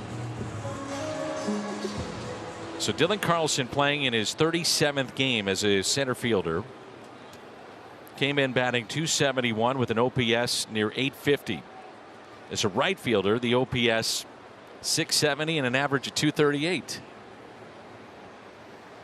The shift on the right side of the infield. The first pitch to Carlson. A strike. You're going to have a lot of success if you can continue to throw a sinker right there. A ball that just ends up nicking the bottom of the strike zone. You could hear Ollie screaming up here about the strike zone. Dylan, though, will make that adjustment and take it the other way. This time he taps it foul and in the hole, 0-2. At that time it was the cutter. Went with the sinker first pitch and then the cutter down. Dylan Carlson, though, a very good low ball hitter. So you think about a guy like Stroman to him, even though he's got that elite sink and he's got the pitch ability, I think it could still work into his swing path.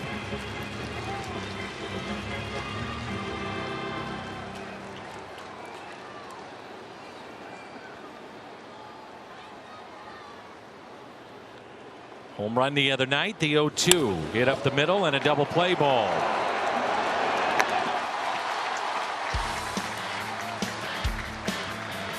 We ended the 7th, 3-0.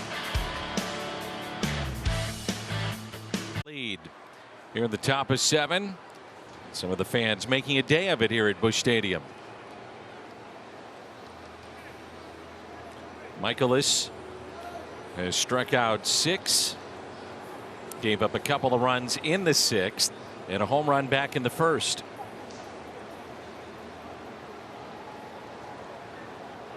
Velasquez, Bodie, and Ortega.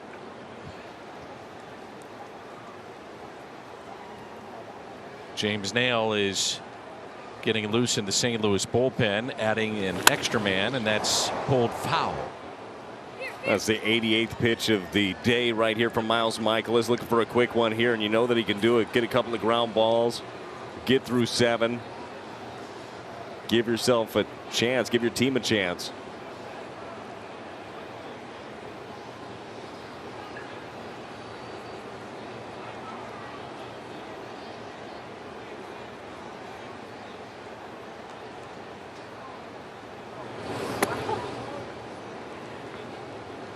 One ball and one strike. Velasquez lined out to center and walked in the 5th. Cardinals left Gorman, Goldschmidt, Arenado due up in the 7th. Pitch number 90 coming up for Miles Michaelis, and the 1-1 outside.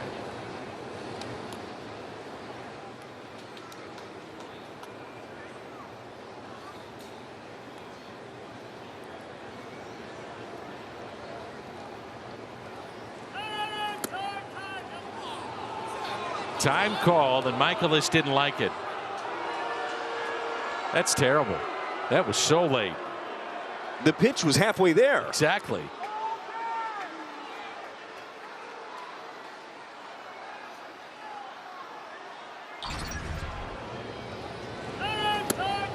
Wow. That's how you get hurt, too. At the very least, home plate umpire Adam Hamari can take his mask off and talk to the pitcher. At the very least.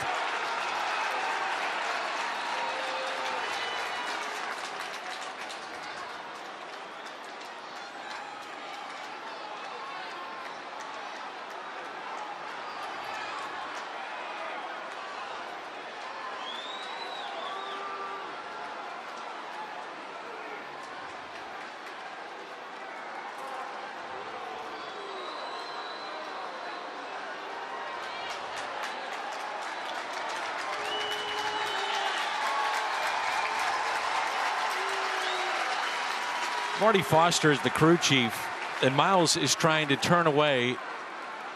And Marty still had a word or two, and to Miles' credit, said, "Hey, go away. Go away. Your guy screwed up, not me." The other aspect of that, I'm not sure who called time. And I didn't see the batter call time. I didn't see Kisner. I didn't see Kisner. And I just have to wonder if the umpire wasn't ready. That's terrible. That's bad. And for Miles, you just got to be able to dig right back in. You're frustrated. Get right back to work. I don't think anybody called time. Let's take a look.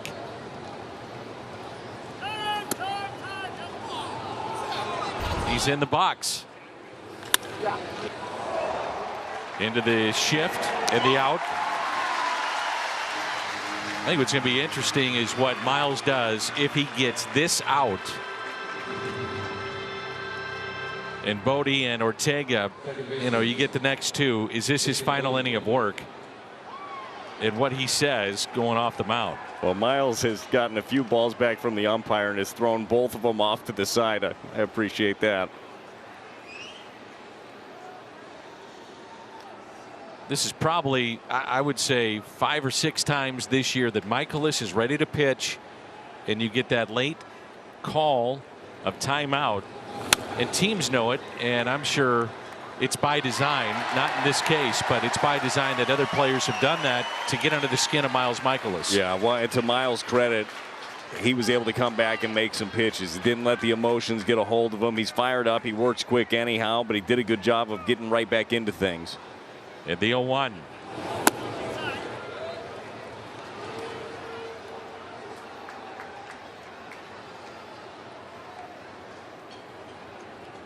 So Bodie calling time and now digs in. He's ready, and the 1-1. 1-2. He's 0 for 2 today. When a player turns his back to the umpire, the umpire should walk away.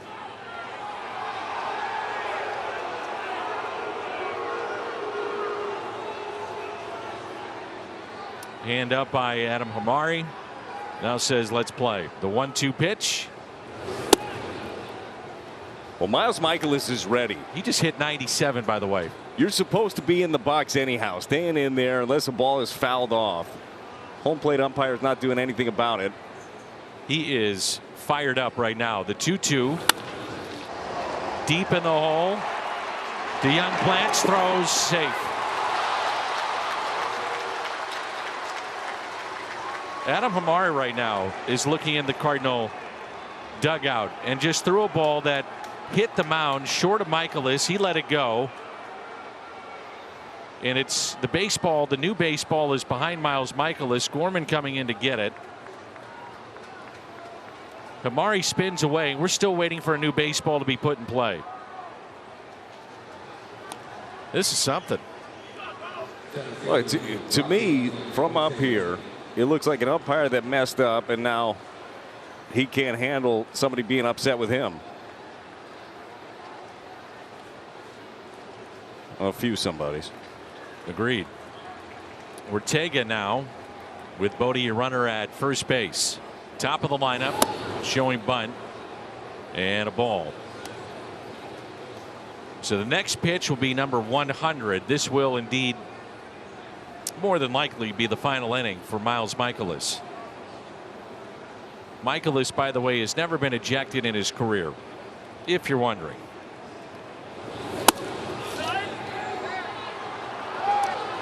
Now the fans are into it, and anything close, they're going to let them know about it.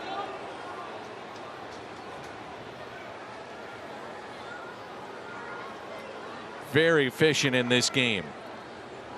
And the 2-0 pitch is a ground ball through Nolan Gorman and into shallow right. Runners now at first and third as Nootbaar will get it back in. If he picks it clean, it's 2, and instead a very tough play. Ortega reaches at first, runners at the corners. It was going to be a tough pick right there. Ball's hit hard, just eats him up.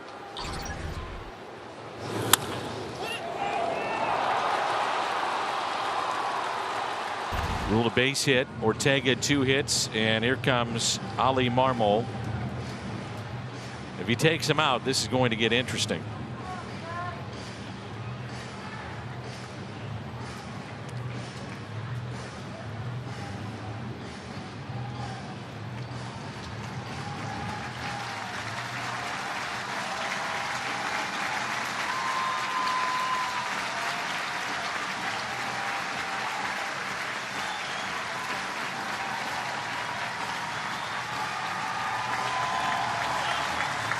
Your plans change. You can easily list your tickets with StubHub. Even use a free seller toolkit. Help manage the price of your tickets. StubHub. Sell your tickets in just a few taps without any stress. Download the StubHub app today. James Nail is in. Gets a lot of ground balls so far here at the major league level. And that's what they need right now. That or a strikeout. 2 runners on, trailing 3-0. Chevy called to the pen. A really good number so far in his 4 games. A guy that has just looked the part for a rookie this year, and not a young rookie, but a rookie nonetheless, is James Nail, the 29-year-old. He's looked good. He's been confident. Contreras with a double and a home run. Michaelis, the batter is in the box, and so if the batter is in the box, he can go. If he wants to step out, that's a different story. It's a good sinker. He's got that really working so far. One of the things I've noticed with James Nail is he doesn't fear the strike zone. No. He doesn't fear going after people. That's how you have success in this league. Infield is in. A step or two. Goldie holding at first, and the 0-1 pitch to Contreras. Back to James Nail, and they'll get the runner between home and third. Ooh, wide throw. Now the tag is applied and the out. Runners will wind up at second and third, but Nail is able to get a key out and keep a run off the board. It really does. You got a couple of options here if you're Nail, but that ball is slowly hit. He's coming in. He sees the runner right there, right in front of him, and decides to cut him down. Could have maybe turned and tried to get the double play with Contreras running, but very good job here of cutting down the lead run. And there was no hesitation. You see sometimes guys, they get between and they start to think in that split second, do I get the two? It looked like James Nail knew, hey, if it's coming back to me, I'm going to the plate. Yeah, and I think that a little bit about that has to do with how hard it was hit. Sure. As soon as he had to come in on it, he knew that was the right play. It was right in front of him. So you have Happ here, first base open, runners at second and third, and then Suzuki coming up, which plays into your point, Brad, of a guy that so far it's a small sample size, but all he's done is throw strikes. So if you would load the bases in this spot, for instance, if you want to intentionally walk him or you fall behind and you pitch around him, you still feel comfortable that he's going to throw strikes. You do. And that's actually something that you generally would not even think about doing with a rookie pitcher out there. But you've seen enough in Nail that you know you have the confidence in him to fill up the zone. So second and third, 2 outs as they talk it over here. Mike Maddox, his visit through. Happ has had a tough day, but that was facing Michaelis. 0 for 3 with 3 strikeouts, but he could change that with 1 swing.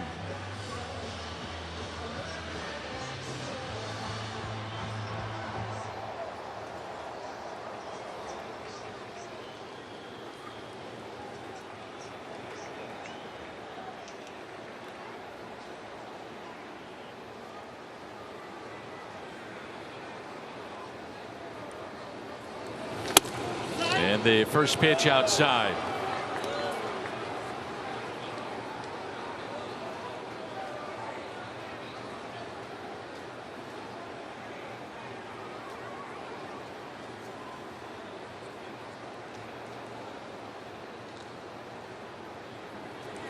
The next is swung on and missed, 1-1.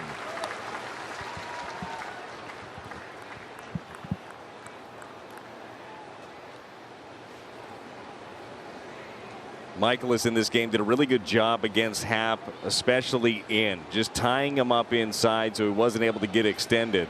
Seen a couple of good sinkers away here from Nail. And a ground ball, and James Nail will get out of it. Well done again by Nail, and he keeps it a 3-run Chicago lead. Time to stretch here in game 1 of the doubleheader. Brought to you by Ford, the official car and truck of the Cardinals. By Siteman Cancer Center, national leaders in cancer. And presented by Budweiser, this Bud's for you.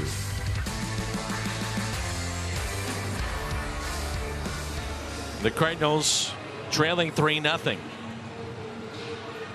Gorman, Goldschmidt, Arenado.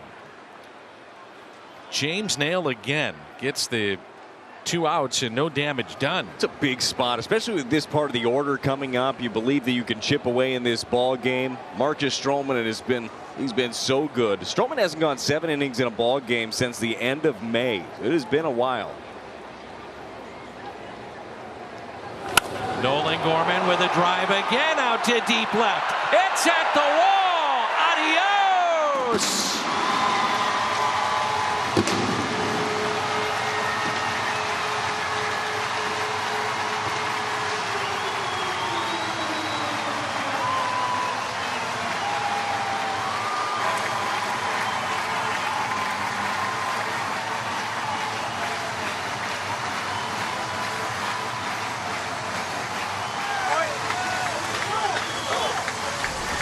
Go ahead, Nolan Gorman. Home run number 12. It was a slider, catches way too much of the plate. And Dan, something we've seen a lot of here recently from the young Gorman, going the other way with it. Here we go, got something cooking. Gateway Honda dealers donate $1,000 to the Make-A-Wish Foundation of Missouri. Thank you, Nolan Gorman. Home run number 12, as Brad mentioned. He's driven in 26. And a strike to Goldie. 0-2. Goldschmidt is 0 for 2 today. And the 0-2 pitch. Line foul. I think it's just when that happened with Michaelis and then Nail getting out of it, it just felt like there's a little bit more energy to this game. It just added to it. Certainly there was some more energy to it, and you also realize at some point Stroman's going to make a mistake. He's going to miss over the middle, and you got to be ready for it, and Gorman was.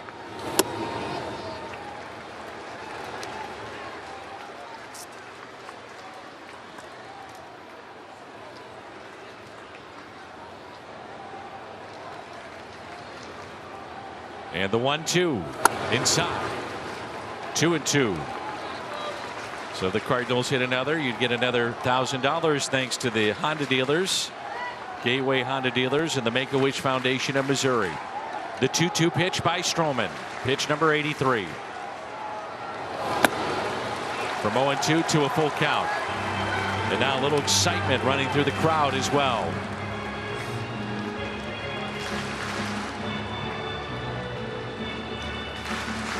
Cardinals 10-0 in games in which Nolan Gorman has homered this year.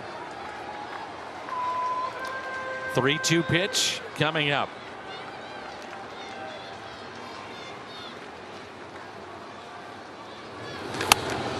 What a vicious rip that was by Goldschmidt. Wow. Goldie's not messing around up there. That ball just sinking in on the hands of him, but he's able to foul it off.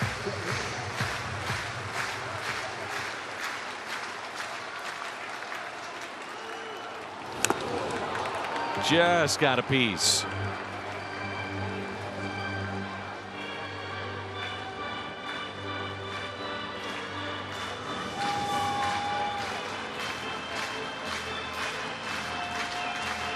Stirring but not throwing yet. And the Chicago pen.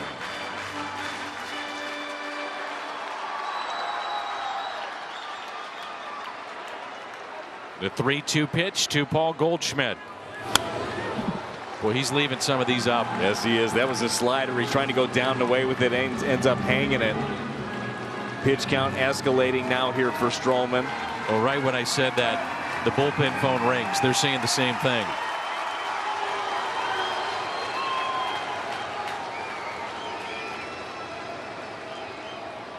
The 3-2 pitch to Paul Goldschmidt. And Goldie sends one out to deep left center. At the wall, and it is gone. Back to back. Number 26, and we have a one-run game.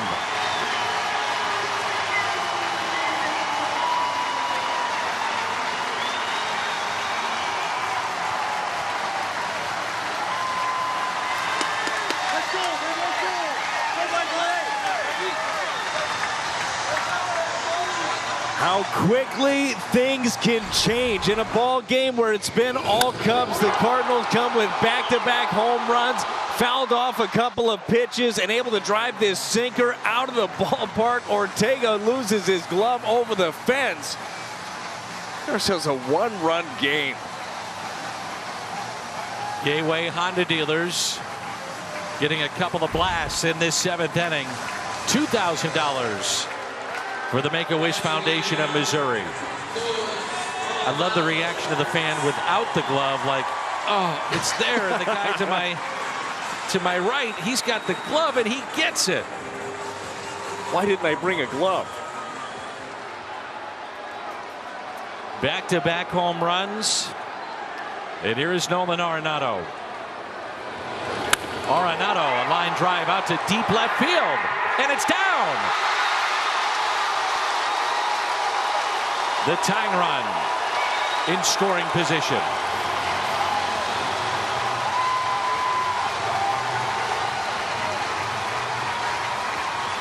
Well, you get a couple of home runs. This ball's hit harder than either one of those. 109 miles an hour slider down and away. Nolan Arenado covers the ball down incredibly well, and this is just a missile off the wall.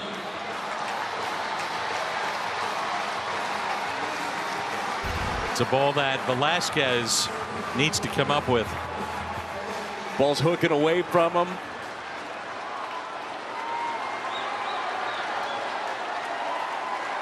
Cubs the most blown lead losses in all of baseball. Here's DeYoung. A swing and a miss.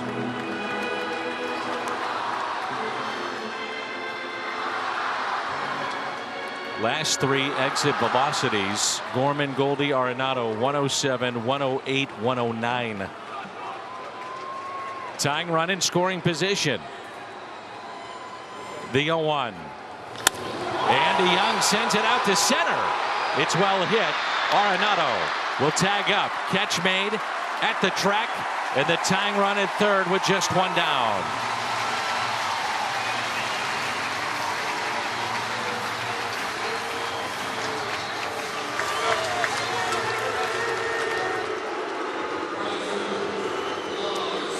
Jordan Hicks throwing for St. Louis. Left-hander Brandon Hughes is getting loose for the Cubs. You could bring him in, but the Cardinals have Albert Pujols on their bench. The switch hitter Tommy Edman, Tyler O'Neill, and Yadier Molina. The infield is in. Lars Nootbaar at the plate. No change for David Ross. And Nootbaar could tie it or put St. Louis on top. 3-2 game here in this home half of the 7th. The first pitch. Nootbaar with a fly ball. Out to deep right center. Catch will be made. Arenado will tag up. And we've got a brand new game. This game is tied 3-3.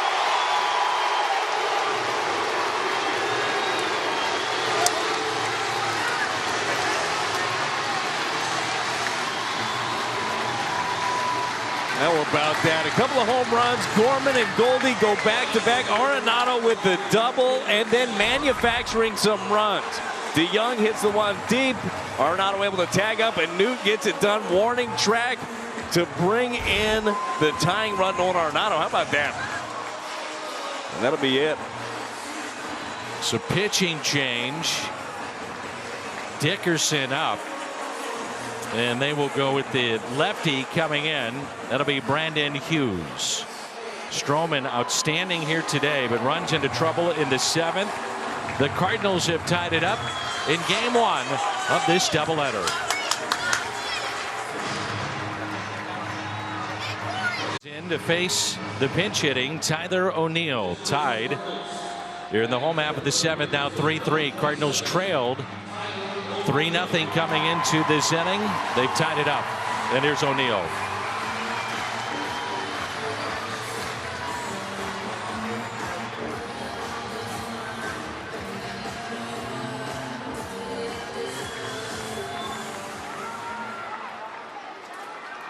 Hicks is sat now for St. Louis, and Giovanni Gallegos begins to throw in the St. Louis bullpen. 2 home runs back-to-back. Gorman and Goldie. And the first pitch to Tyler O'Neill, who was 2 for 2 over the weekend against Washington, then had to leave the game with cramping in his legs.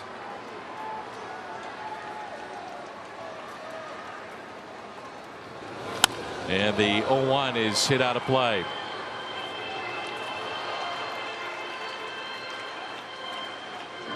And Stroman's thinking, boy, how did that happen? That escalated quickly. Wow.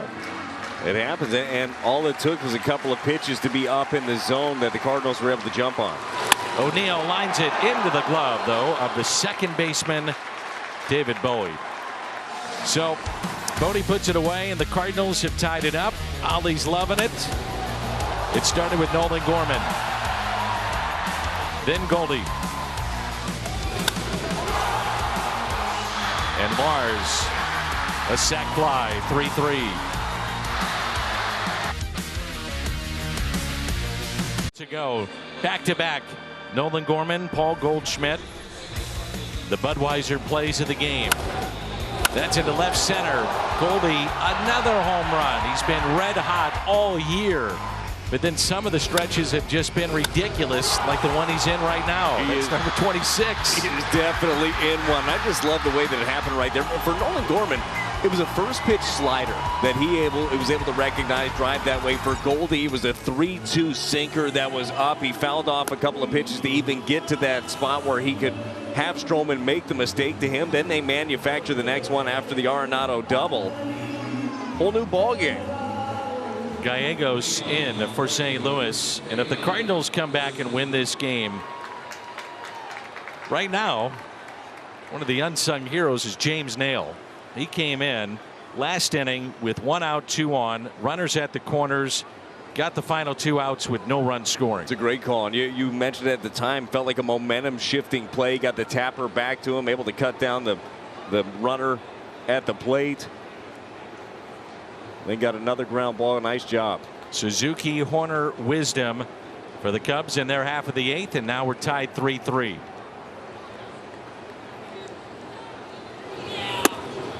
Ken, how about the job there by James Nail? Yeah, James found out last night that he was heading back to St. Louis. He was with Memphis and Jacksonville. 3:20 a.m. Uber to the airport, early morning flight, no sleep. Gets to the ballpark this morning, gets the Cards out of a jam in the 7th. He told me that in the last 12 days he's been in 8 cities. He was on the road with the Cardinals and on the road with Memphis, but he's glad to be here. But he's a traveling guy, Danny. After all those years in the minor leagues, I'm sure he doesn't mind it one bit. Sleep? Who needs sleep? Who cares? Nothing will wake you up like a call to the big leagues and an opportunity to get into a Major League Baseball game at a big spot. And the 0-2 pitch to Suzuki. Yeah, all James Nail has done each time he's been out there is just continue to open the eyes of this staff. Say, if we need a guy, he's a guy for us. I love what you said earlier. I mean, he's a strike thrower. Yes. You know, the situation hasn't been too big for him at all.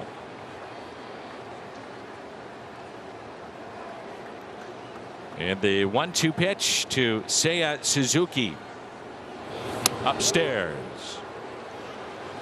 2-2.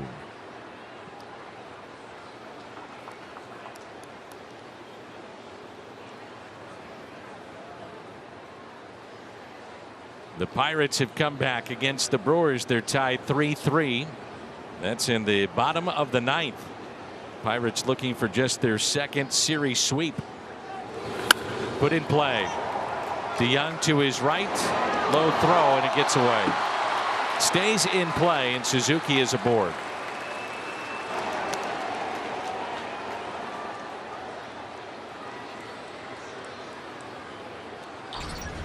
Will be an error on Paul DeYoung.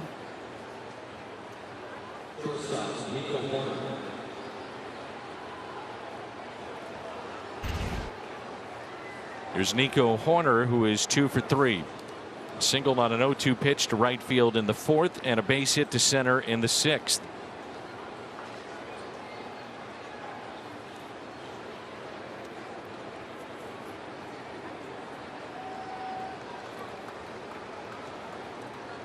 Cardinals will have Kisner, Donovan, and Carlson coming up. Long look by Gio, and the first pitch is a swing and a fly ball into shallow center. Carlson there makes the catch. Well, we have a moment. Quick word from BOS. You're moving up in the world. You deserve a bank that can keep up with your changing needs. It's time to make the bold move. BOS. Bank boldly. Patrick Wisdom sent one to deep center with runners at 1st and 3rd. Back in the 6th. Picked up a run batted in. 0 for 2 on the day. Grounded into 8 double plays. Runner at 1st is Suzuki. He is a threat to run 2. Cardinals with a shift on the left side.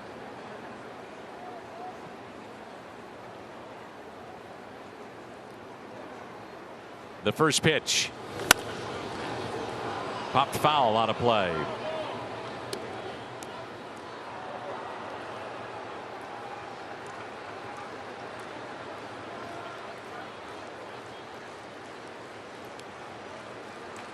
Just feel that the time that was called with Michaelis on the mound did something to this game.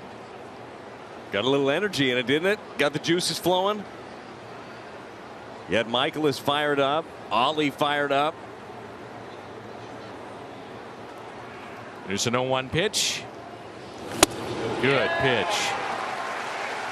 It's that ball that just explodes into a right-hander. It really is. We spent a lot of time with Giovanni Gallegos talking about how good his slider is, and it's very good. But the reason it's as effective as it is, to me, is because of that, is his ability to spot up his fastball. Now you've got options. You can go right back in there with the heater, or you can throw that invisible slider down under the zone.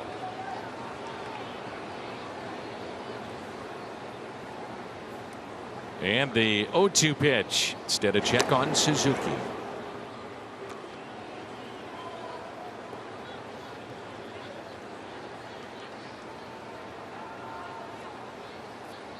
We'll have a post-game show, a pre-game show coming up, and the post-game for Game 2.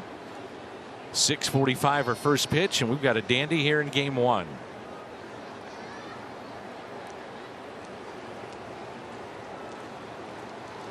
And the 0-2 pitch to Wisdom. It's been a strike all day for Stroman.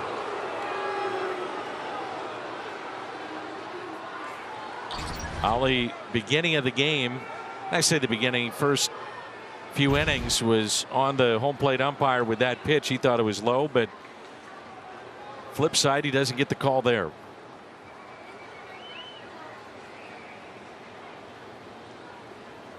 And the 1-2 pitch by Gallegos. The check swing, he went.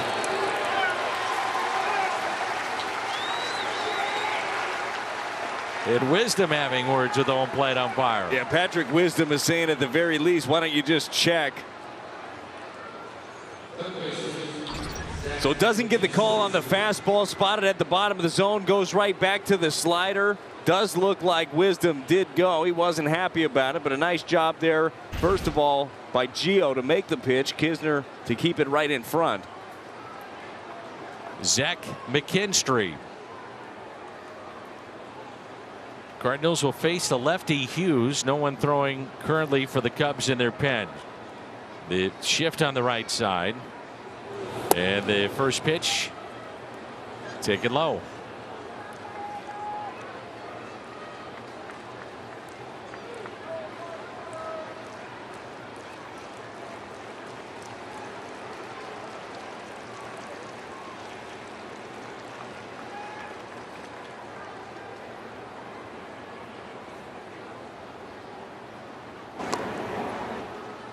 And a check on Suzuki. Again, the Cardinals, their half of the 8th, looking at Kisner, Donovan, and Carlson.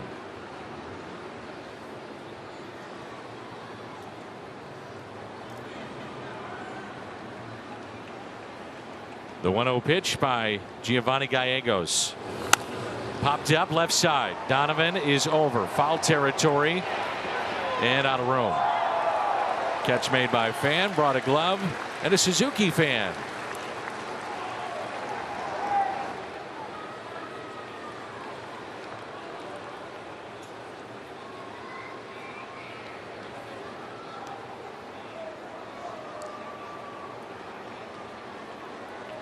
Oh, how about that? Love it. Now that's how you do it. That young fan has a souvenir. I like that. Good stuff. Here's the 1-1 pitch to Zach McKinstry. Suzuki's running. Kisner can't get it out of the glove, and the transition wasn't clean. And the go-ahead run in scoring position. It just never got the handle on it. It was a pretty good jump here by Suzuki, but you still got a chance if you catch it clean. Just pops out of the glove, ends up behind him.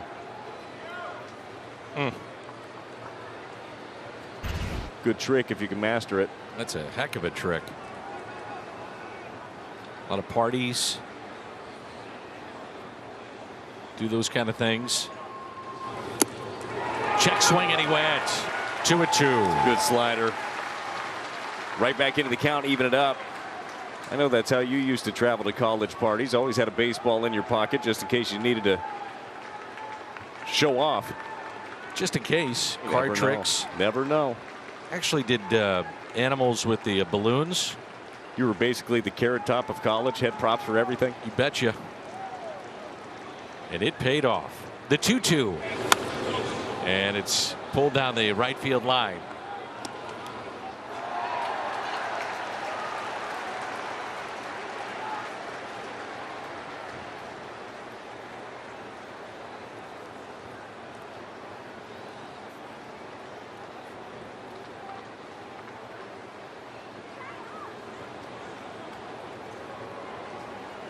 Outfield not very deep. Keep that in mind, especially in center and in left.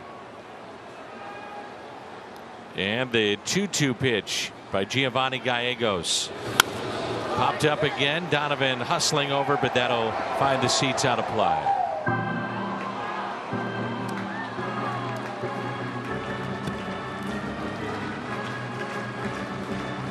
couple of sliders in a row.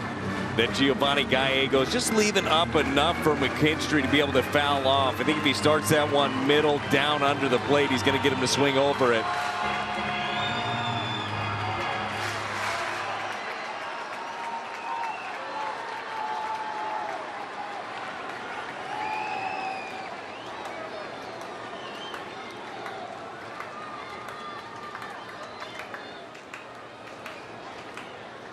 Long look, the 2-2. Take it high. And a full count.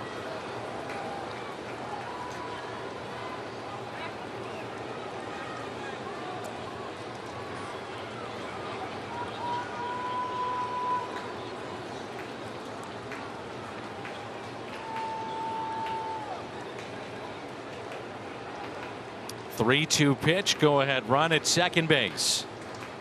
The next by Giovanni Gallegos. On its way.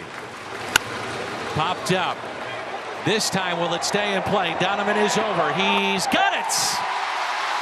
Donovan has it up against the netting.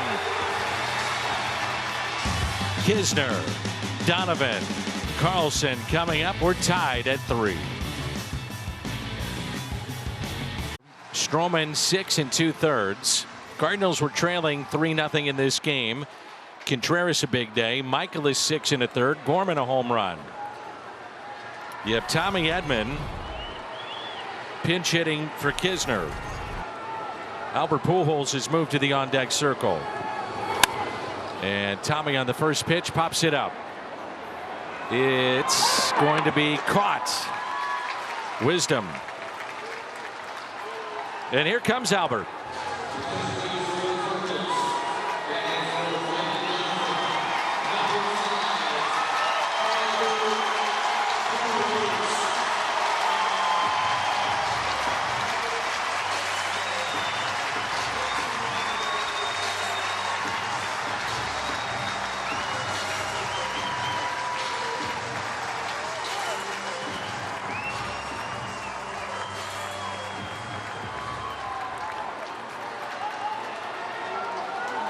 Many of the fans, both sides of the rivalry, on their feet.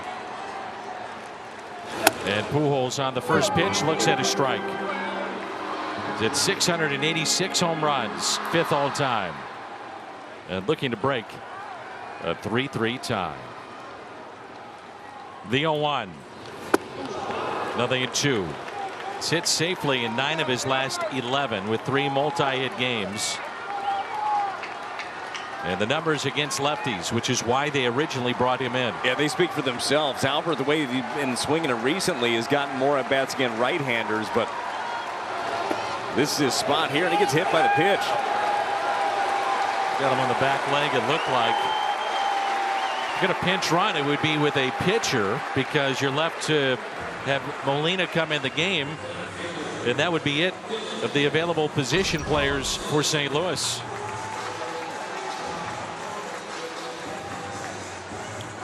Got the back leg on an 0-2 pitch. Ouch. You'll take it, though.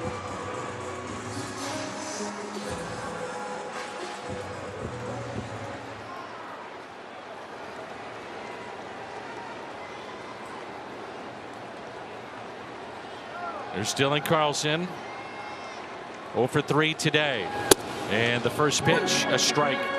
It's grounded out to third, grounded to short, and also grounded into a double play.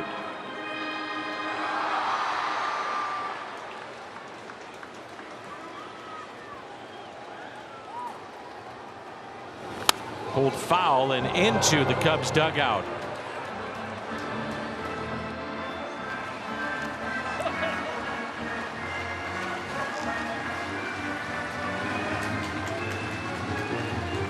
Ullman and Rucker, two right-handers, throwing in the pen right now for Chicago. Ryan Helsley getting loose for St. Louis. The outfield very deep, and an 0-2 pitch. Nope.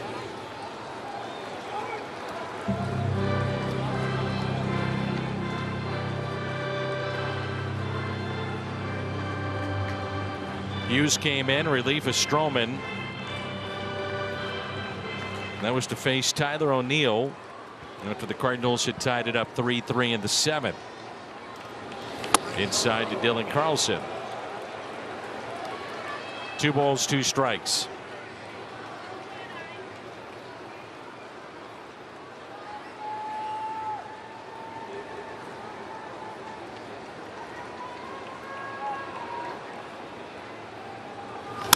And Carlson hits it into right field. Catch is made. Albert back to the bag at first.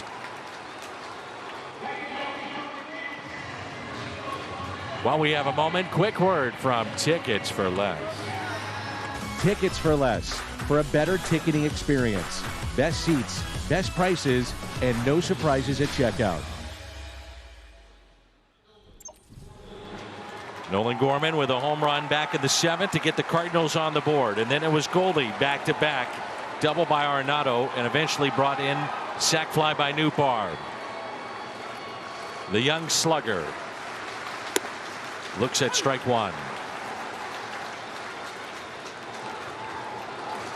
I think early on in his career, we're already seeing the evolution of Nolan Gorman. We've seen him change up the swing a little bit mechanically. Now the ability and the willingness to go the other way.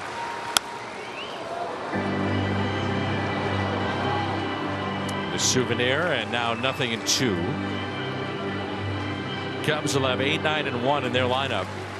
Vasquez, Bodie, and Ortega. I would think it makes it easier to go the other way and want to go that way when you know you have the kind of power he has, don't you think? No doubt.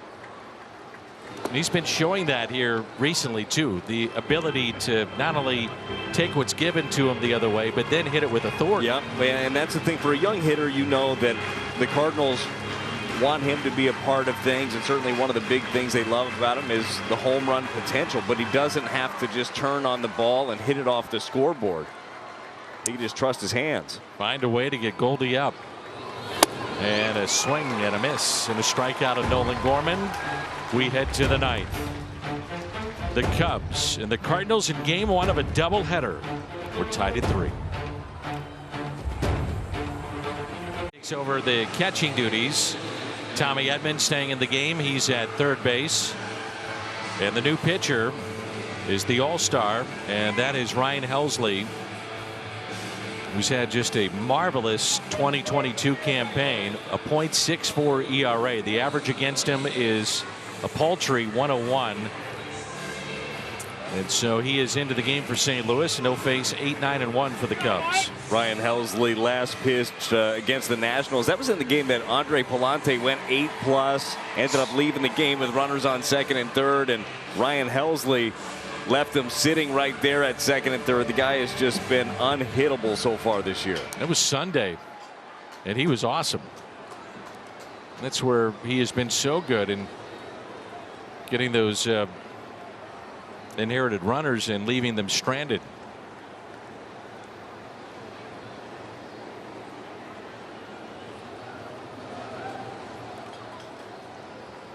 Here's Velasquez, and the first pitch is strike. It was when Velasquez was at the plate that he did not call time. Kisner didn't call time, but the umpire did. The ball was halfway to the plate.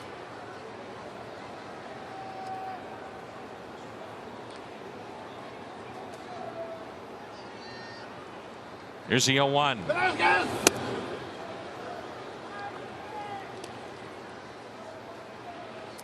Cardinals have gone with Michaelis, 6 1/3.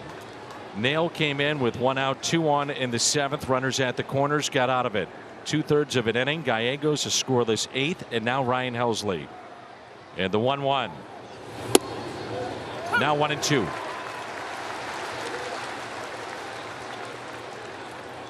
Think about prepping for Ryan Helsley, and you're thinking, I got to be ready for triple digits. Then he's able to just throw that breaking ball right in there, top of the zone. Not a perfect pitch, but doesn't have to be because of the change in velocity.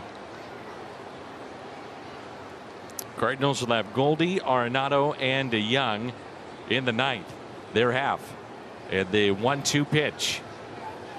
Swing and a miss, and that's how we start the 9th inning.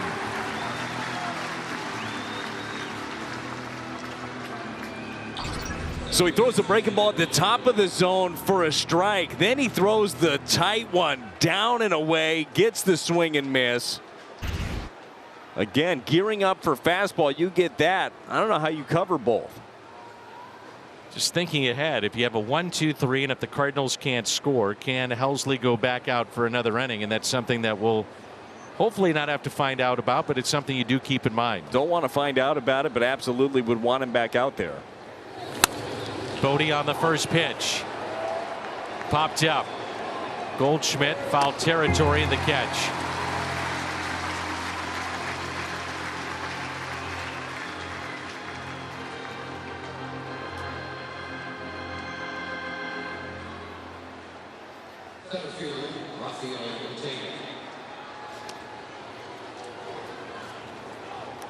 Two outs, Ortega. 2 hits today, a double to left center and a single in the 7th inning.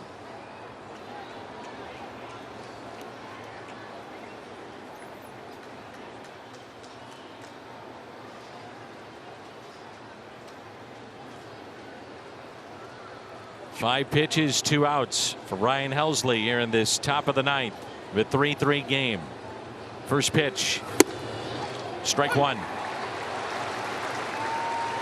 Boy, what a weapon this guy is. Wow.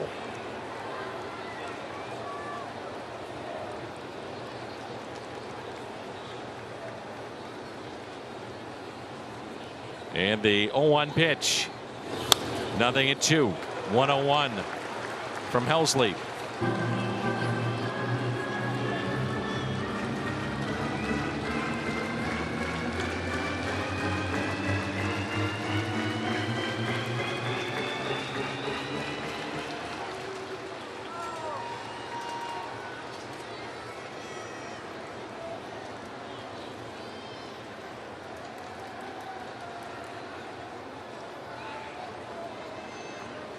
The 0-2 pitch.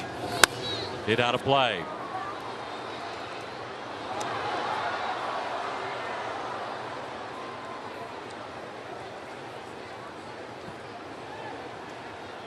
So he showed Ortega the fastball up above the zone there. He fouls it off. Be a good time to go with that breaking ball down under.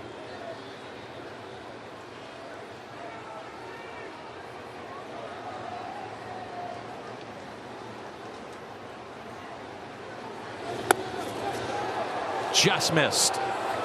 It's a good idea.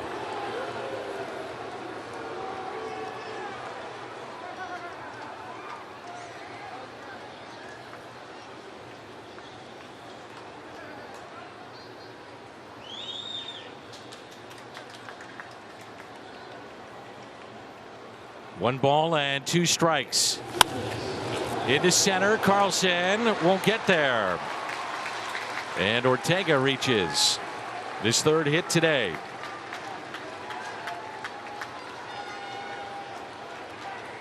Try to get him with the breaking ball away the pitch before. Yadi wanted this one up, ends up being down. 1-0-2, not hit hard, but finds a home there in center field. Here's Contreras, who is homered to right field into the Cardinal bullpen back in the 1st, grounded out to short, double to left center, scored in the 6th, and then came up against Nail with runners at 1st and 3rd, 1 out, and Cardinals got out of it. First pitch, blazing fastball at triple digits.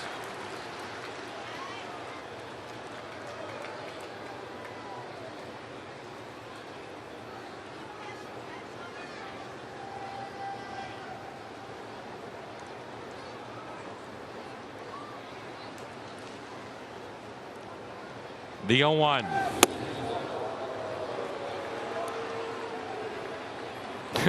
Contreras just shaking his head like, man.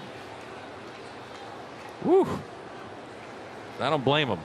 Said I heard it. Sounded fast.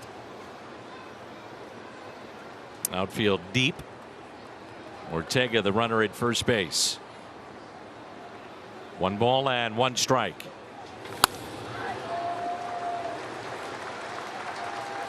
One and 2. That's 100 right down the middle. That's not messing around. Ryan Helsley just going after him.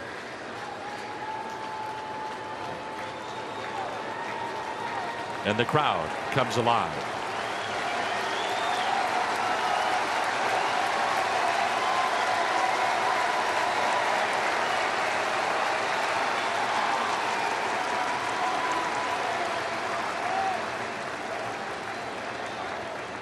One-two, fouled back, and a vicious cut by Contreras.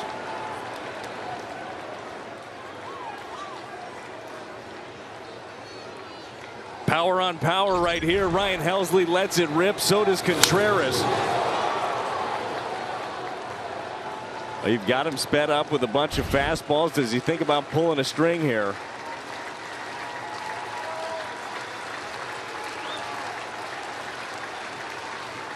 If you do bounce it,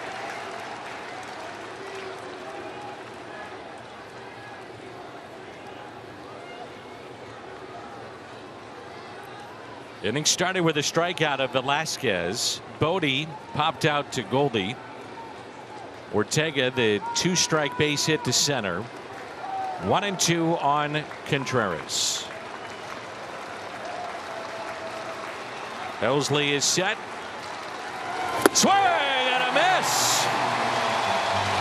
Sends us to the bottom of the ninth. And the big boys coming up. Goldschmidt, who's already homered here today with number 26, is due up first. Cubs, Cardinals, game one of a doubleheader tied at 3. The rivalry, the Cubs and the Cardinals, 3-3 as we head to the home half of the ninth. And Goldie coming up. The Chevy call to the pen, and the Cubs going with a right-hander here, Brad. Eric Ullman coming into this ball game. Fastball slider from Ullman. A great opportunity here in a game that looked like it was all Cubs. It was all Marcus Stroman. He was cruising along. It was back-to-back home runs by Gorman, and Goldie got the Cardinals rolling, and here we go. One swing of the bat. We got ourselves a walk-off. Paul Goldschmidt had the walk-off grand slam earlier this year.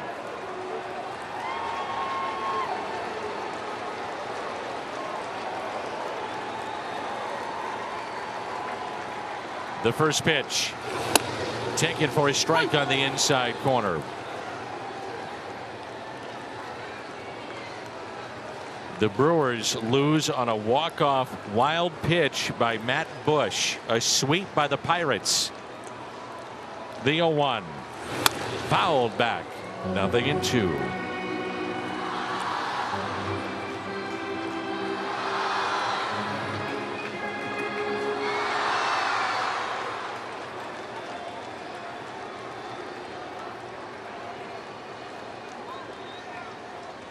The 0-2 outside. That's the thing about Paul Goldschmidt. As soon as you think you're in the driver's seat, all of a sudden he's going to work the count, get you to a point where you make a mistake. That was the case against Stroman.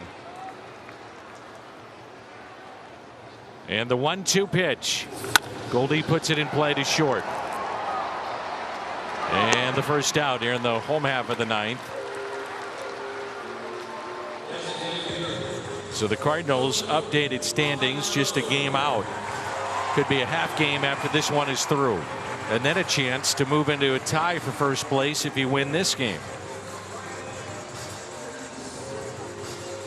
Nolan Arenado with a double back in the 7th inning. He's 1 for 3. Came around to score the tying run.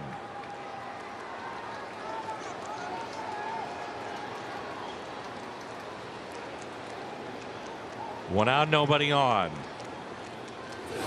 First pitch taken for a ball. Now, how can you not be energized, Dan, this time of year when you're nipping at the heels of the Brewers for first place in the division?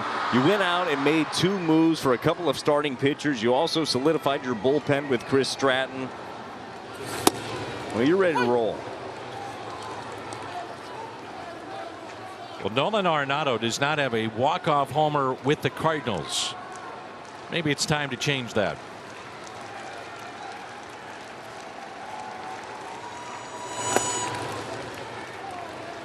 Two balls and a strike.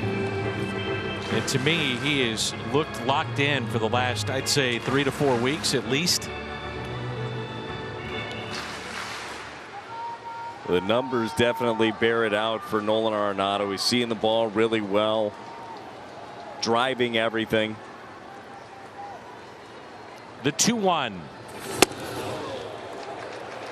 Paul DeJong on deck, 3-1. No one throwing in the St. Louis pen, so we head to the 10th. It's Ryan Helsley. They got a 3-1 count, fastball count. Generally one of the best fastball hitters in the game in Nolan Arenado.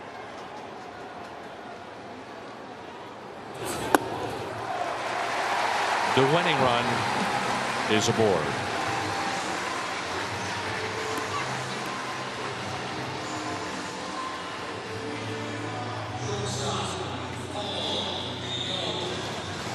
I think that was a business decision right there by Ullman.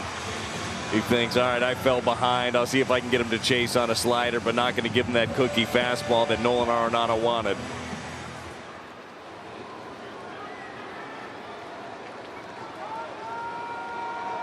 Winning run, Nolan Arenado at first base. Outfield as deep as you can get. First pitch to Paul DeJong.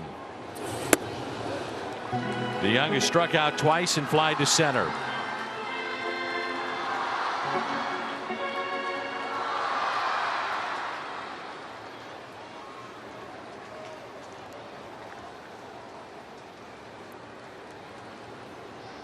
The 1-0 inside. 2 balls and no strikes.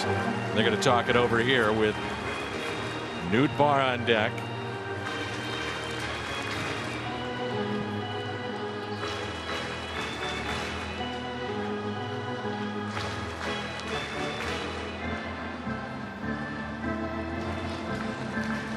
Began with Michaelis with 6 1/3, nailed 2/3. Gallegos scoreless 8th. Helsley the scoreless 9th. The 2-0 pitch to Paul DeJong. 3-0. Hey, turn him loose. Turn him loose right here. See what he can do. 1 pitch, 1 spot. You'd have to think he's getting a fastball. And he could end it. 3-0. He did. And it's a walk. Back-to-back walks. And the winning run in scoring position. And it's Lars Nootbaar.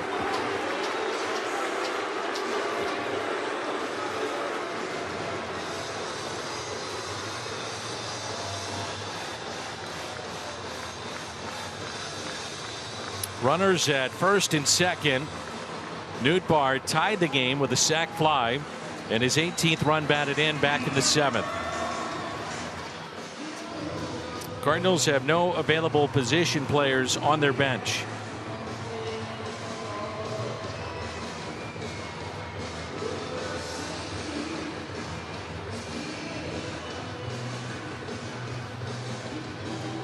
Well, as deep as the center fielder Ortega is playing, he can't play that deep now with the game on the line. You would think that there will be some adjustments here.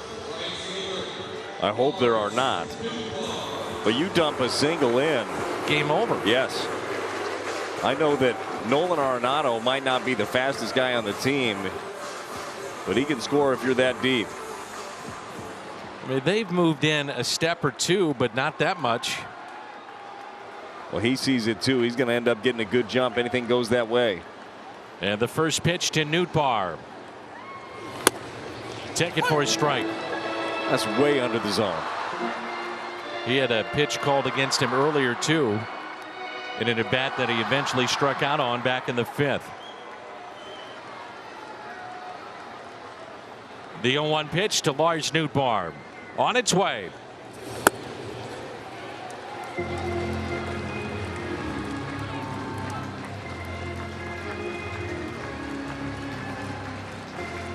It's Velasquez in left, Ortega in center, Suzuki in right.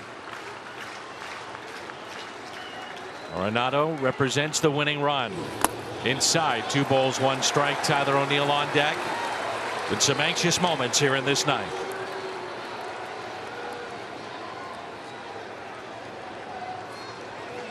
Ollie and the Cardinals trying to continue their winning ways. The Cubs trying to play spoiler here in St. Louis. Hitters count. The 2-1 pitch to Nootbaar. Pulled the string a little bit. 2-2. Really good changeup from Ullman right there. Looking sinker. You're looking at the bottom of the zone. Now just stay back, see if you can punch that thing and get that changeup again with this shift on. The left side does have a hole. The 2-2. Nootbaar base hit. Arenado being waved in. Suzuki throw to the plate. He is safe, and the Cardinals win it. They win it. Nootbaar and the Cardinals going wild. They take game 1.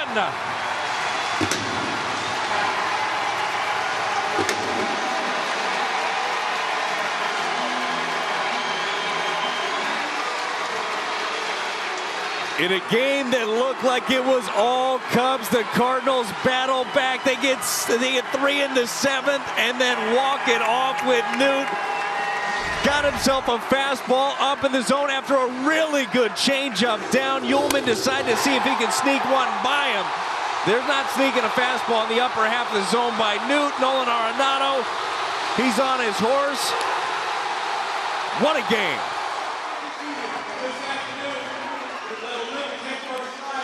The Cardinals win it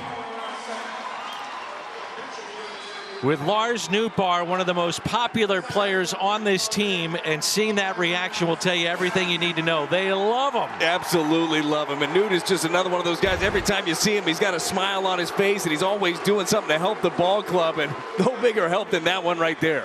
Jimmy, take it away downstairs.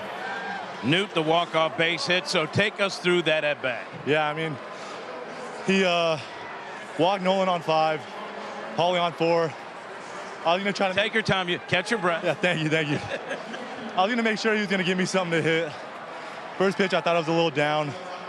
Worked the count, swinging a changeup, and then told myself again, get some up over the plate I can do some damage with, and that's what I did.